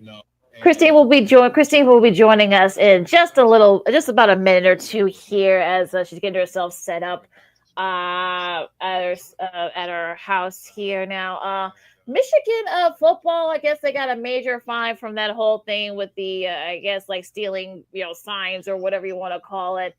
I mean, they got fined. I guess the purposes of this that I guess they could call it highlights is that they get $20 million, which is not. I guess they can make that money up. I mean, that's not really a big deal here. And I guess there's a show cause, and I guess that Jim Harbaugh, he can't show up at a game there for about 10 years. Nard Robinson, who played QB in Michigan, who was kind of, I guess there was some scouting stuff and also I guess some recruiting stuff there as well. He got a 3-year show clause, 2-year postseason fine of at least $20 million. I mean, it's just like, okay, well, that was a total waste. I mean, if you weren't going to throw the book at him, which they shouldn't have, because I thought that was kind of the whole thing, but it's just like, please, that was a total waste. Like, you couldn't have done nothing and just kept it moving. So wait a minute. So Jim Harbaugh, who's currently coaching with the LA Chargers in the NFL, he cannot show up at a Wolverines game for 10 years. I guess that's what a show clause means. He can't. I guess he can. Well, he can go. Yeah, he can go to a game. I guess, but he can't go be like practice. Or basically, he can't go back to coach Michigan. That's basically what they're saying for the next decade. I guess that's what they're saying here. Oh, if I'm Jim Harbaugh, like, okay, I got my money in the NFL. That's why I jumped ship. I'm worried about that for. Like you said, okay. Yeah, and well, the NCAA. This is what happens when you don't have true leadership, ladies and gentlemen. You fall flat in your face. You do stupid stuff like this. Well, yeah, and also I guess Sharon Moore who's already going to miss week 3 and 4 of that season. He actually will now miss an additional game which won't take place till 26 till next season. So the school's already proposed a 2-game ban for this coming season. The 3 and 4, which they don't play anybody 3 and 4. No shade to those two teams, but it's just like, yeah, this is a total waste of time. But whatever. Thank you. Yep, there's nothing more I could add to that. Moving on, please.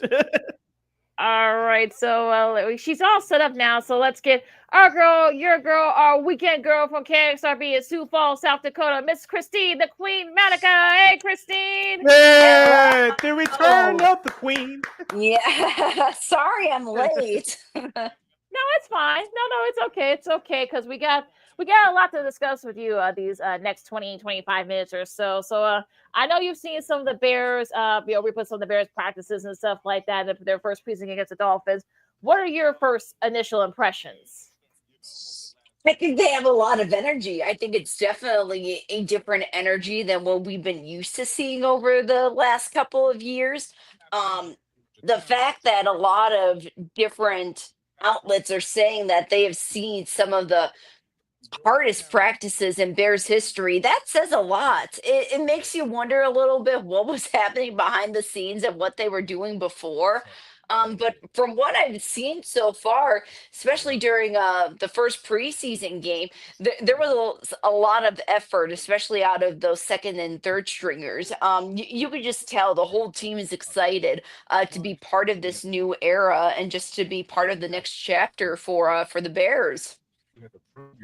As we talked about earlier in the show, Christine, the Bills just wrapped up the joint practice with the Chicago Bears. You'll get to see that coming up this week, the aftermath of this upcoming Tuesday on Hard Knocks training camp with the Buffalo Bills. But as far as this Sunday's week 2 preseason game is concerned, we know that the starters for the Bears are going to play. How much would you play them since they didn't play last week? Would you play them a half? Would you play them a quarter? If you are Ben Johnson, what would be your game plan for the starters as far as this upcoming preseason game number 2, since the starters did not play last week? I think just initially with those thoughts, you would probably the first plan would be to see how the game goes after the first quarter, right? And then I would make assessments based on that. If you feel like the guys have had enough reps and they've worked hard to get to where that point is after the end of the first quarter, then yeah, sit them out. But if you feel like you need a full half with them just to see what these guys can do and how they can handle it, play them for the first half and see how it goes. How much do you think they are going to play? Do you think they're going to play like the first half? Like I said earlier, I think they'd be lucky if they play through the first quarter, especially if it's still a little spotty and a little rough, still in progress. I think it's all going to be clunky just because of new coaching style, all that. I could see them. I don't think they're going to play the first half. I can see them doing the first quarter. That's about the extent of it. I can even see Caleb Will. Oh, I'm sorry. Go ahead, I Christine. can even Yeah, go ahead, see Christine. Caleb Williams just taking a couple of snaps here and there, especially if they score right on their first play. Then I can see him sitting out after the first couple big drives for the rest of the game. Yeah, I know you just mentioned Caleb Williams. We expect big things from him in year number 2. Which other players from new players from the Chicago Bears are you looking forward to seeing this Sunday? You have rookie tight end Colston Loveland, of course, Ozzie Trapillo, the rookie offensive lineman. Of course, you got Roma Duze entering year number 2 at the wide receiver position. Him and Caleb been connecting well so far in practice this week. Which of the new Bears are you looking forward to seeing this Sunday? Yeah, I like Colston. I like that Loveland kid. He has got a personality, and I don't know if you've seen the video on the Bears social media, but there's that tradition that the rookies go through singing some karaoke. He was not afraid to either act a fool, or to show out, and they were loving it. So I like his personality. I'm excited to see what he does. He had a great game when he was in Michigan, so I'm looking forward to watching him. I'm looking forward to seeing how the connection between Rome Odunze and Caleb Williams are, and I'm very curious to see what Ben Johnson is going to be doing with Cole Kmet, because I think for the past couple of years they have been misusing his talents, that they don't exactly know how to use him correctly. And he's still, I think, one of the top tight ends in the league right now. You just have to use him the right way because he's got the body, he's got the strength for it, and you just need to use those talents properly. And I think, and I'm hoping that Ben Johnson can do that with him. Let's switch gears over to the defense. Of course, Dennis Allen, they've already got the defense already playing very well. They could perhaps maybe be a top 10, top 15 defense. Now, what about Tyreek Stevenson? Could he perhaps maybe lose his starting spot in that secondary, you think? If he doesn't mature, yes, I do think that he could lose that spot. The whole team after last year, those rookies, guys messing around like that, they all should grow up after last year's embarrassment, so to speak. And I think, this coaching staff, Ben Johnson at the helm, I think these guys are going to grow up a little bit and finally get into the game what they were meant to do. With Dennis Allen as the defensive coordinator too, I'm very hopeful for the defense. He might not have been the head coach for the New Orleans Saints, but him as a coordinator, when the Bears picked him up, I was so excited to see that. So I'm looking forward to some big things from the defense with Dennis Allen at the helm of it. On campus, and it's just like a small college. You're listening to Second City Sports on Sports Zone Chicago. Sid, Christine, and LaKeena here with you on a hashtag Friday Fun edition of the program. Christine, let's switch over to baseball. We'll start off with the White Sox. Their record still around 500 since the All-Star break. They've been hitting the skid lately. They lost 2 out of 3 to the Detroit Tigers. Shane Smith, who returned from injury about a week ago, pitched a great game yesterday, but the offense was MIA.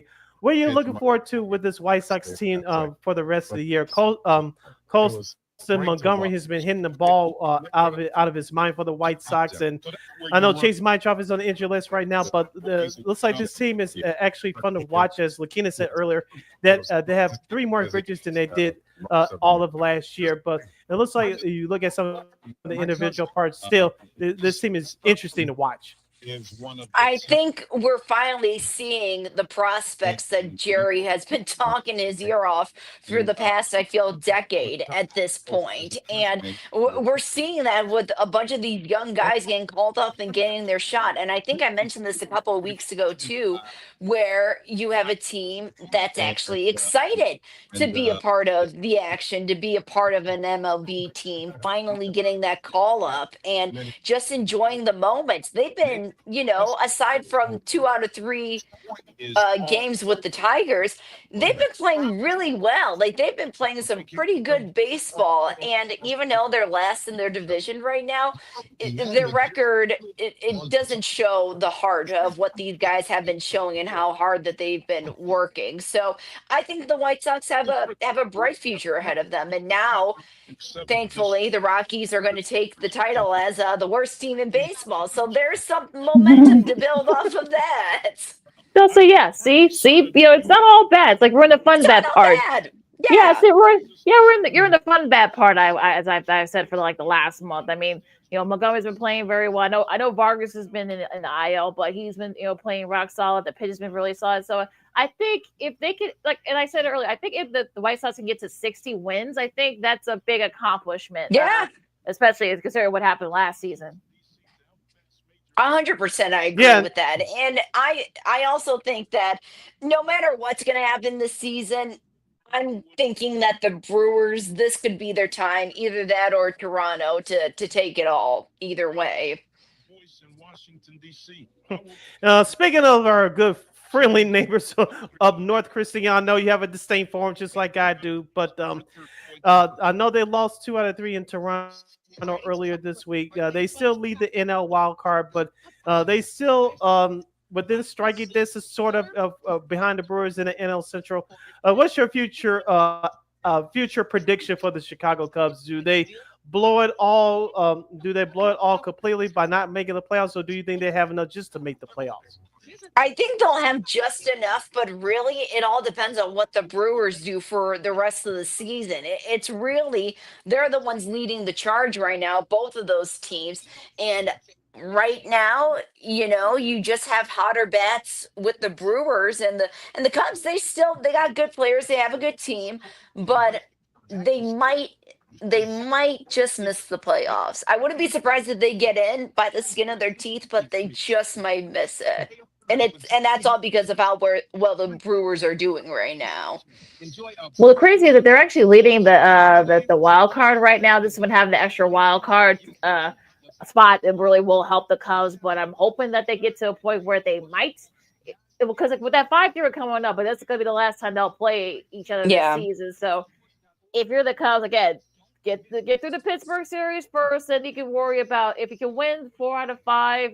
If I'll take 3 out of 5, then you'll gain a couple of games so they can kind of set up an interesting, back and forth within the last 5 or 6 weeks of the season. So we'll see what happens. But yeah, it's going to be interesting there. Now, what about the rest of baseball? I know you talked about the Brewers in Toronto. Do you see perhaps maybe Houston or Seattle? Detroit, maybe. Do you see any of them? Those teams making inroads, being at the top for the LCS, if you will. Yeah, I think Houston, the Astros, that's pretty much a given. Detroit's been having a monster season after kind of having a couple of down seasons the last couple of years. I'm still going to stick with my prediction of the Angels getting in a wild card spot. And my husband still thinks I'm crazy for that. But they swept the Dodgers. They swept the Dodgers. So right. So I'm not totally far off base there. If anything, the disappointing teams this year have been the Braves, the Dodgers, and the Yankees. Even though the Dodgers are still the Yankees are still above 500 right now. They're kind of falling on the wayside a little bit. So those 3 teams are probably the biggest disappointments of the season this year, I'd say. Here's the thing about the Angels. Give them credit. I know Ron Washington is out for the rest of the year due to health condition. They have played well, and they rely on the home runs just a little bit too much for yours truly. Yeah. And they're the poor version of the Chicago Cubs. But I will say this for the Angels. They're playing exciting brand of baseball. Mike Trout has been healthy for the most part this year. In my opinion, they just don't have enough pitching. I think that's going to be their downfall. And if you like, we talked about this earlier, LaKeena, with the Chicago Cubs. If you depend on a home run a little bit too much, if you can't scrape up some runs here and there, especially come playoff time, if you get in, that's going to be your downfall. So I think that's going to be the Angels' downfall. They are exciting to watch. Yes, they do put up some home runs. Shout out Taylor Ward. Shout out Joe Adele. No, not the singer Adele, but well, they got some couple boppers in their lineup. But they rely on it just a little bit too much, and I think they're starting lack of starting pitch is going to be their downfall. I know Kyle Hendricks is on their staff now, but I think that those two things are going to be their downfall, and that's why I don't see them reaching the 500 mark by the end of the year. I just don't. You know, they are much improved than they have been in the last couple of years. Well, remember, Yoel McCullough's been playing pretty well too with them, so they're about. I think they're about like 5. Yeah. I think they're like 5 or 5.5 out of the last wild card spot. Yeah. So yeah, it's gonna be tough. Not A too lot will have to far happen. off. Yeah. Yeah, a lot will have to happen. They're gonna jump on about like 4 or 5 teams or to get a shot at the 3rd spot, but you never know. My prediction still stands. All right, well, we'll see. We'll see what happens next month. You listen to Second City Sports on Sports Chicago. LaKeena, Sidney, Christine with you. So much sports media news. Let's get into it. The NBA announced their schedule yesterday, and your watch guide, if you will. I'll just keep it the Cliff Notes version. On Sundays, you'll have your ABC games, your NBC and Peacock games. Monday, you'll have all Peacock games. Tuesday, you'll have NBC and Peacock. Wednesday, you'll have ESPN. Thursday, you'll have all Prime games streaming on Prime. Friday, you'll have Prime and ESPN games. And Saturday, you'll have Prime and, of course, your ABC Saturday night games. So, Sid, I'll start with you. What do you think about this new setup here with a new TV contract for the NBA? At least they're telling you early, unlike the other leagues, so I'll give them credit for that. And number 2, with Amazon Prime, it's going to be interesting how they cover these games, because now with the NBA going into exclusive streaming world, we'll see how well fans receive their broadcasts and how well they present those games. But I kind of with you, we talked about before in last season how will NBC present these games? Are they going back to the nostalgia of when they had the games the first time in the 90s, in the early 2000s as well, and they're using the AI voice of the late great Jim Fagan. So I'm interested to see how well these games are produced and how well they present to the audience, and how well the audience will receive these games. But we'll soon find out once the preseason begins. So I'm interested to see how these games are being presented by these very different networks. And I know we haven't talked about it yet. I'll bring it up here now. But I think after the original opening night, LaKeena, we won't see the inside the NBA crew until Christmas Day. Which is a big long gap. I found it very interesting there. At another hospital. What do you think, Christine? I think it allows the NBA fans options for games and services and whatnot. So I think they did a good job spacing it out a little bit to stream, but then keeping it for the most part on network television. So I think they did a good job. Now, I got the breakdown of each team. Someone posted this, and I reposted it. The Bulls only have 3 nationally televised games, and they're all on the road. So they're tied with... Go ahead. I was just saying they kind of deserve that in a way. Yeah, they do. They're tied with the Hornets. We both said that too earlier. yeah, they kind of deserve it. Yeah, they're tied with the Hornets at 3, but don't worry. Utah, Toronto, and the Wizards New Orleans only have 2 games apiece. So, and Brooklyn as well. So it could get worse, I guess, if you're a Bulls fan. Of course, the Lakers and of course the defending champs, Thunder, and also as well as Knicks will have 34 games televised. through the various platforms, followed by Denver, Dallas, Cleveland at 24, the Clippers at 21, the Spurs at 22, and I think everyone else has a big gap between then. I think that the next team, I think, is like Milwaukee. They only have 18. So yeah, it's sort of how they broke it down. Brett Siegel, who does a great job covering the NBA, the media stuff. He does that for clutch points.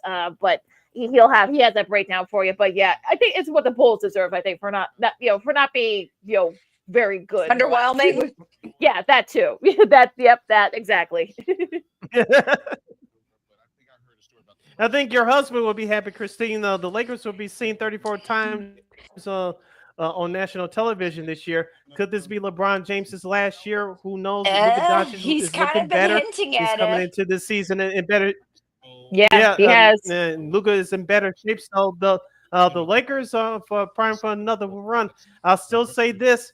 I could be wrong, but I think LeBron James, not this upcoming season, but I think next year, 2027, will hit last.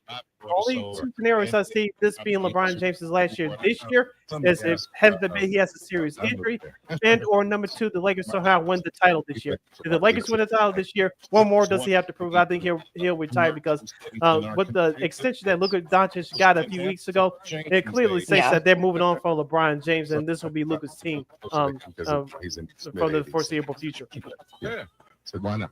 Why not, man? So We'll be interested to see what happens there. Now, speaking with the NBA's former home at Turner Sports, Candace Parker has signed a new contract extension with Turner Sports. She will actually be shifting her focus to men's and women's basketball coverage.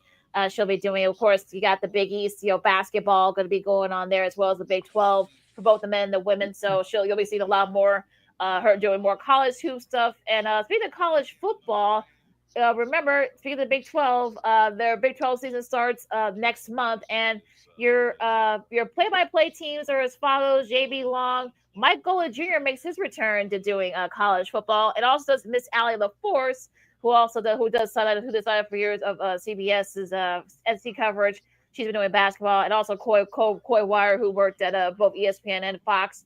Your studio team will consist of Champ Bailey, Takeo Spice, Ada Lefko, and Victor Cruz. So TNT get into trying to make up for losing NBA by bringing out more college football and college hoops. So we'll see what happens, how this pans out. I like JB Long. Of course, he's the radio voice for the LA Rams. He'll do a good job there. Takeo Spice, I thought, did a good job when he started at the SEC Network. Of course, former NFL player. So Turner has some good, respectable analysts there. So I think they'll do a good job. But I think, LaKeena, are they still involved in the college football playoff this year? Talking about Turner?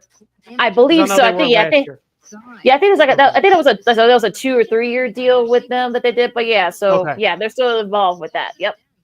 Okay, so they got some respectable names. Some of them you mentioned, especially with Takeo Spikes and Champ Bailey, they were on the coverage last year during the college football playoffs. So I expect them to do a great job. It's nice to get new blood in there. Yeah, absolutely. So it's always. We'll see how they do with their coverage. I know they got a lot of former ESPN and Fox Sports folks producing their games, so I think they'll do just fine there. Now, Monday Night Football will have another sideline reporter. Laura Rutledge will join Lisa Salters, who signed a new deal with ESPN. They will join Troy Aikman and Joe Buck for their Monday Night Football coverage, and also Katie George will be added to that. What Laura did last year, and also Pete Schrager will also do the sideline. So they'll have more sideline reporters doing the Monday Night Football coverage. Got to do something to match Joe Buck's energy. We'll say this about Laura Rutledge. Of course, she does a great job on that daily show, NFL Live for ESPN. We'll see her make a debut here in Chicago during week 1 because the Bears will open up their home schedule against the Vikings. So we expect her to do some great work there. And like you said, she'll probably have to keep Joe Buck in check at some point during the game. Oh, yeah. No, yeah, she can do that. She can do that. She look, she does it all the time on NFL Live, so she's had a lot of and also SC Network, SC Nation as well. So she's had a lot of practice. So she'll do a great job as always. Now CBS Sports is going to be launching its first ever streaming only official NFL Sunday pregame show called the NFL Today Plus. The weekly 2-hour show will be streamed live at 9 a.m. Central Time, Chicago and Sioux Falls time, on Paramount Plus, CBS Sports headquarters, and the NFL on CBS YouTube channel. So basically, what you're going to get is kind of like an extended version of the NFL Today, but it's going to be like a totally different version of it. It'll be streaming. So I guess it's sort of their way. I guess they're going to play this out and see if the other networks follow suits. So we'll see. What do you guys think? I got the same reaction, Sid. I got the same reaction as you. Yeah, I know. I saw your reaction. I think that kind of covers my reaction too. Like, do people even watch the pregame shows anymore? Right. I know people only watch it for like gambling purposes and stuff like that, and fantasy football purposes. Although they can't say it, officially. But I mean, what's the point? I guess maybe they think that maybe folks, if they want to watch on their phone or on their computer or their smart TV, I guess. I don't know. I don't know. I don't know. I mean, you listen to say. Go ahead, LaKeena. No, you go ahead. Okay. You listen to Second City Sports. You listen to Second City Sports on Sports Zone Chicago. Sid, LaKeena, and Christine here with you. Head down the home stretch of our program today on our Friday Fun segment. Speaking of folks getting a reaction, we kind of saved this best for last. Dan Bernstein is coming out of Hyper Nation. Speaking of the former 670 The Score Chicago host, he was there for 30 years. Now he's getting his own daily podcast, courtesy of 312 Sports. It will start on Monday, August the 25th. It's going to be a daily podcast, along with the person who spoke at my broadcast at graduation, Mr. Matt Abatacola, who was his producer for 14 years on that Boris and Bernstein show. He's going to co-host with them, with Dan Bernstein on this daily podcast.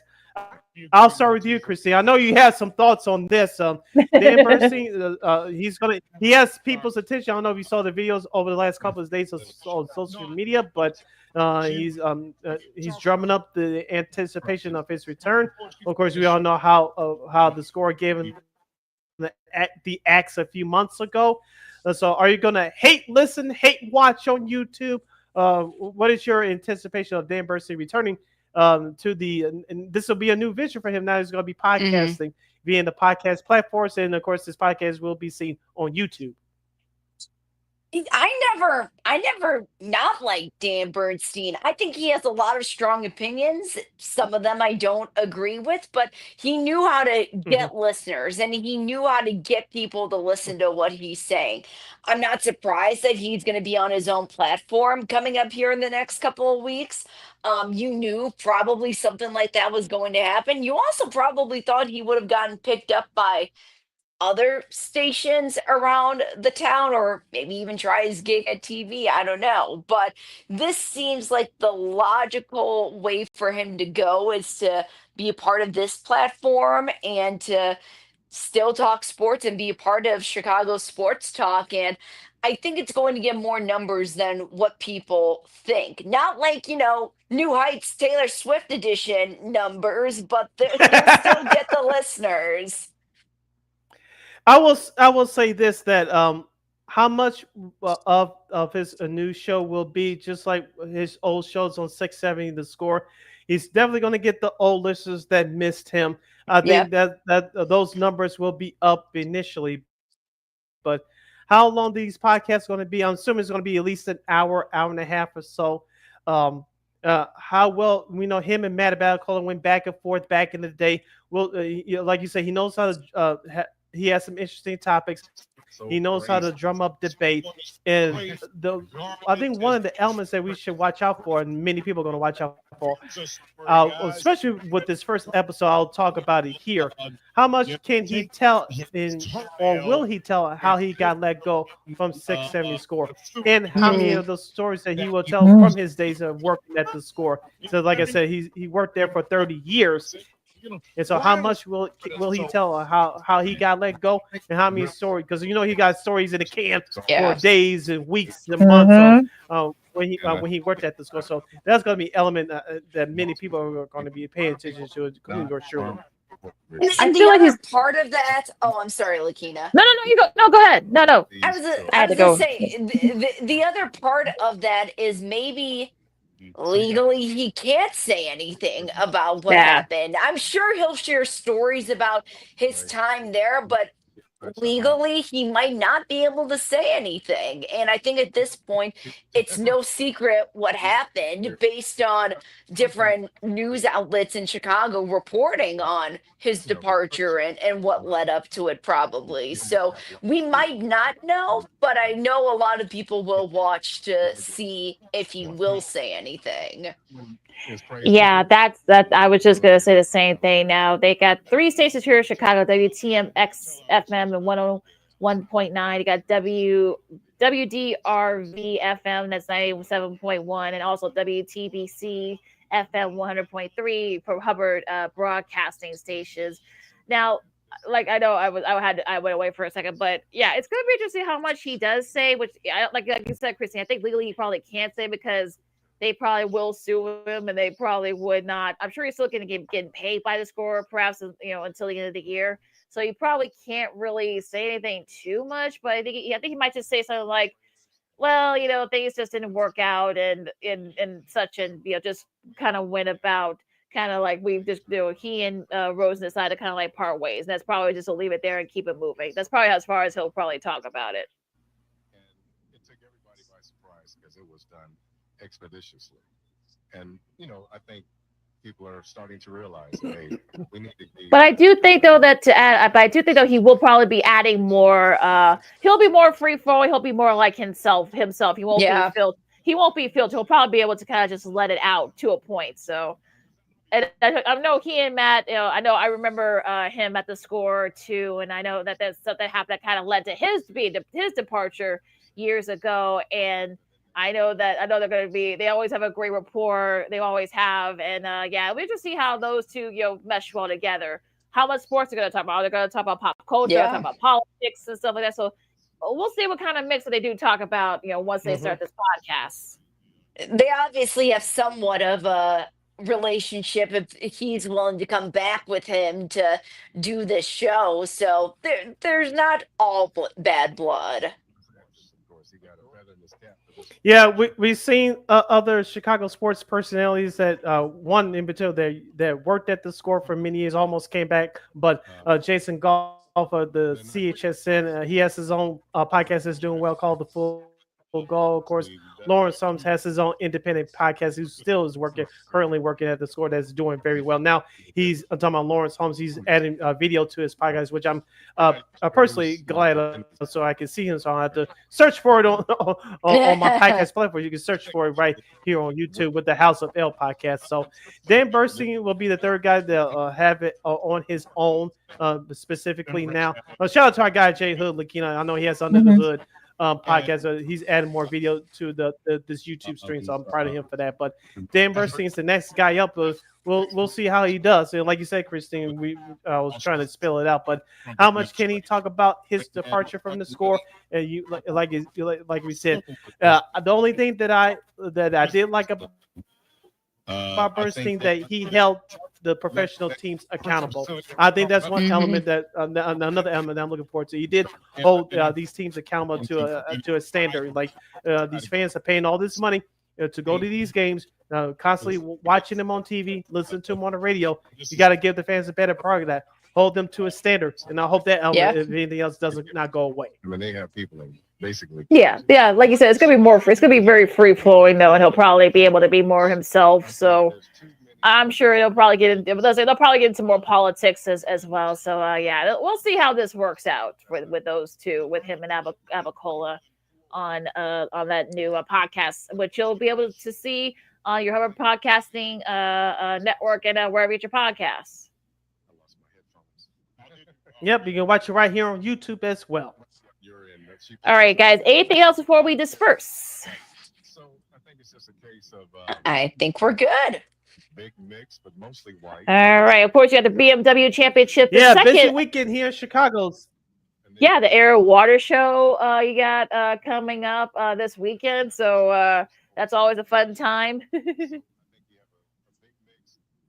The Savannah, for those of you that are going out to see the Savannah Bananas tonight and tomorrow at Sox Park, be Oh. careful, have a great time, and get there early because the traffic around Sox Park is bi you know what. So get there early, have a great time. I know those tickets were expensive, so I know a couple of people there attending one or both of those days. So I think tonight's game can be seen right here on YouTube as well as ESPN2 tonight's game with the Savannah Bananas. That's at 7 p.m. Central Standard Time on ESPN2. You can catch it also on YouTube as well.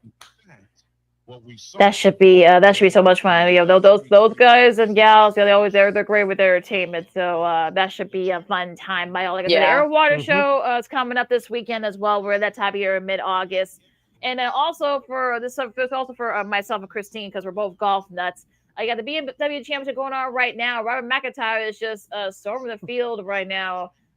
He's at 14 under the second round. Scotty Scheffler is in third. Tied for second with Hideki Matsuyama and Yoel Alberg. Tommy Fleetwood, hopefully he can bounce back from that tough loss to Justin Rose last week. So it could be interesting there. We got the second part of the FedEx Championship going on right now, so that should be a lot of fun.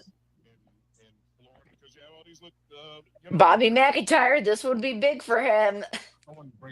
Yes, it would. Now, I believe the Sky play tonight. Yes, they do. They play against the Golden State.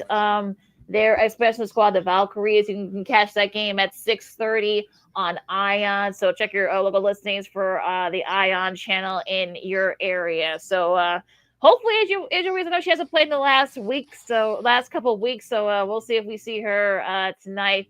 8-24, the Sky are right now. I want to see what the ratings are for some of those Sky games. I know that the ratings have been pretty steady so far for the WNBA for the most part, but yeah, we'll see. We'll see. All right, LaKeena, take us home.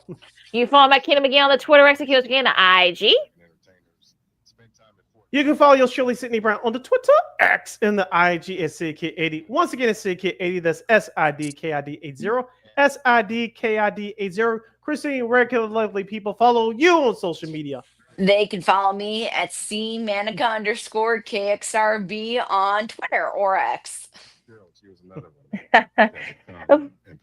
Okay, you can catch Second Seed Sports anytime, anywhere on the Sports of Chicago's Facebook and YouTube channel. So if you miss segments with us with Christine, when we do our picks in about a month, or we have another great guest on, and catch Sports of Chicago's replays anytime, anywhere on the Sports of Chicago's Facebook and YouTube channels. And you know we will provide. All right. Of course, we want to thank Miss Christine here for joining us as always. Hopefully we'll see more of her as the football season approaches. And So this has been so much fun as usual. So So we're saying where can you catch our show? You catch our show every Monday, every Friday from noon to 2 p.m. Central Standard Time, right here on Sports Zone Chicago. One more again, as the kids would say. Be sure to catch Second City Sports live in live in color every Monday, every Friday from noon to 2 p.m. Central Standard Time, right here on Sports Zone Chicago. And of course, you can catch replays of our show, Sean Sierra Sports, the Smoke Fellas, and so much more. You can catch replays anytime, anywhere on the Sports Zone Chicago's Facebook, YouTube channels. Yep, as I always say, we will provide. All right, so you got WNBA as it's starting to wrap up their season. Of course, you got preseason football, baseball. I think soccer. I think some of the really they start their session coming up this weekend or early next week. So a great time of year to be a sportsman. Also getting up for college football as well. So enjoy it. Enjoy this last few weeks of summer. I know some kids are about to start school next week, so enjoy these last couple of days of summer, folks. If you have kids who haven't started already, I know some kids have already started school already. So sorry, but enjoy the weekend. It's supposed to be a little bit warmer, so stay cool out there. For Sid and Christine, I'm LaKeena for Second City Sports on Sports Chicago, and we'll see you guys next week. Dot Bears and go Sox. Holla!